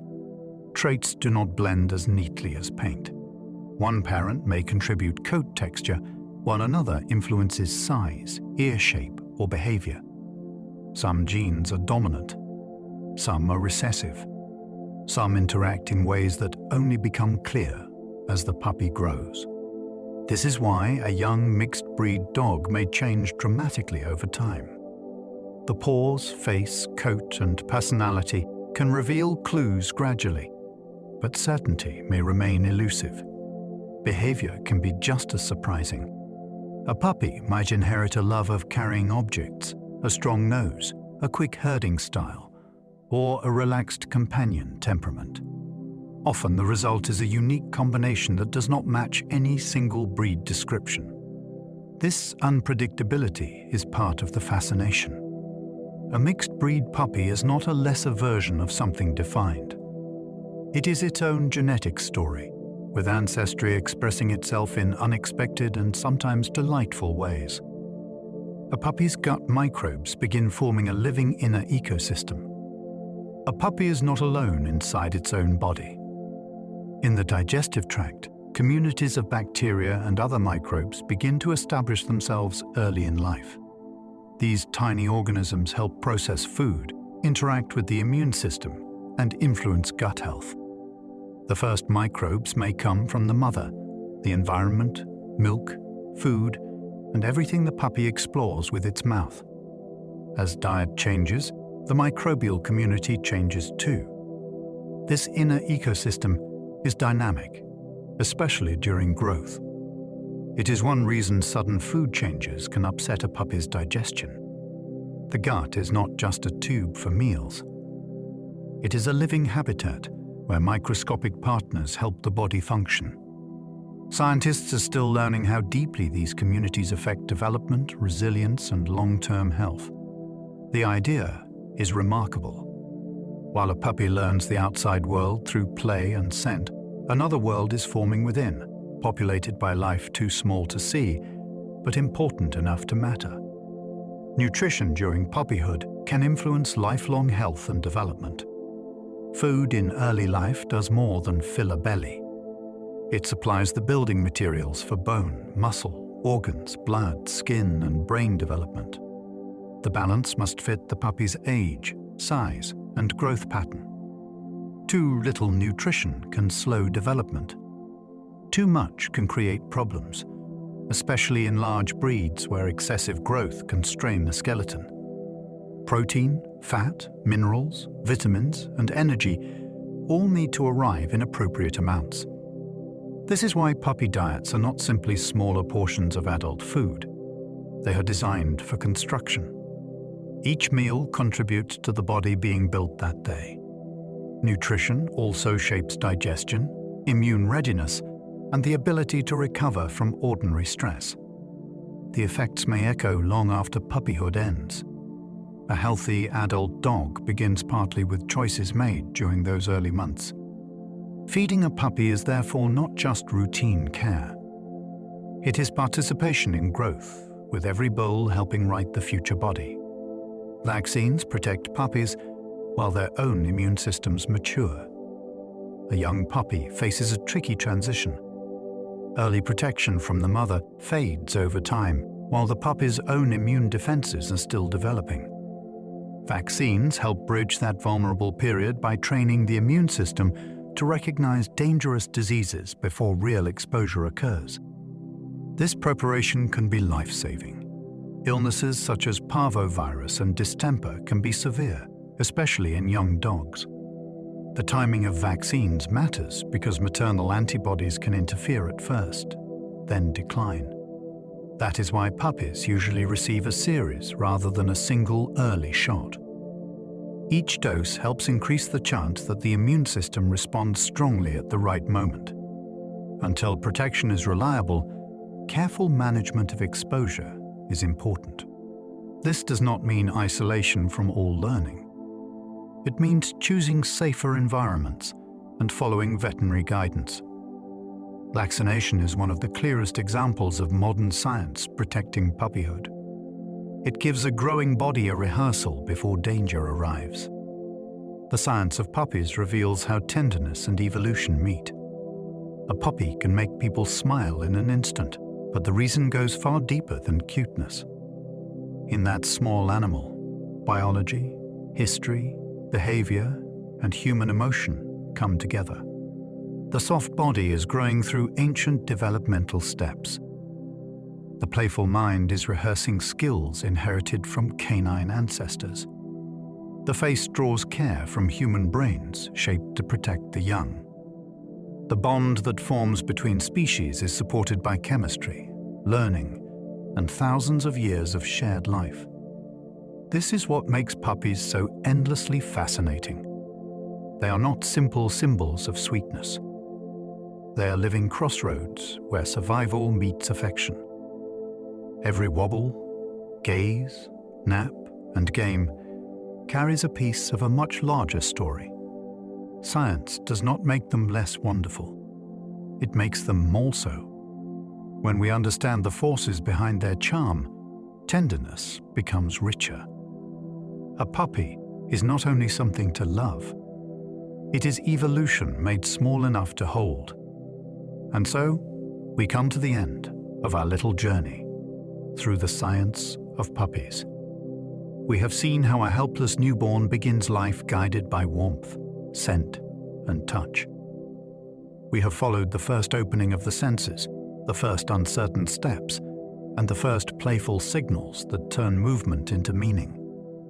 We have watched tiny bodies grow into themselves, with paws too large, ears still changing, and minds learning the rules of trust. We have also seen that puppies are not only cute, they are living stories of evolution. Inside every playful pounce is an echo of older instincts. Inside every gaze is a bond shaped by thousands of years beside humans. Their noses read hidden worlds. Their sleep helps build young brains. Their games teach patience, confidence, and care. And perhaps that is why puppies feel so special to us. They remind us that learning can be soft. Growth can be clumsy. Trust can begin in the smallest moments. So now, let the thoughts of wagging tails and sleepy paws begin to fade. Let the room around you become still. Let your shoulders soften and allow your breathing to find its own easy rhythm. There is nothing more you need to hold on to tonight. The facts can drift away now, one by one, like small footprints disappearing into soft grass. If you enjoyed this gentle journey, you are always welcome to like, subscribe, or leave a thought below. It helps others find their way here too. And if you happen to still be awake, another calm video should be waiting for you on the screen. But for now, let your eyes grow heavy. Let your body rest. Let the day loosen its grip. Sleep well and good night.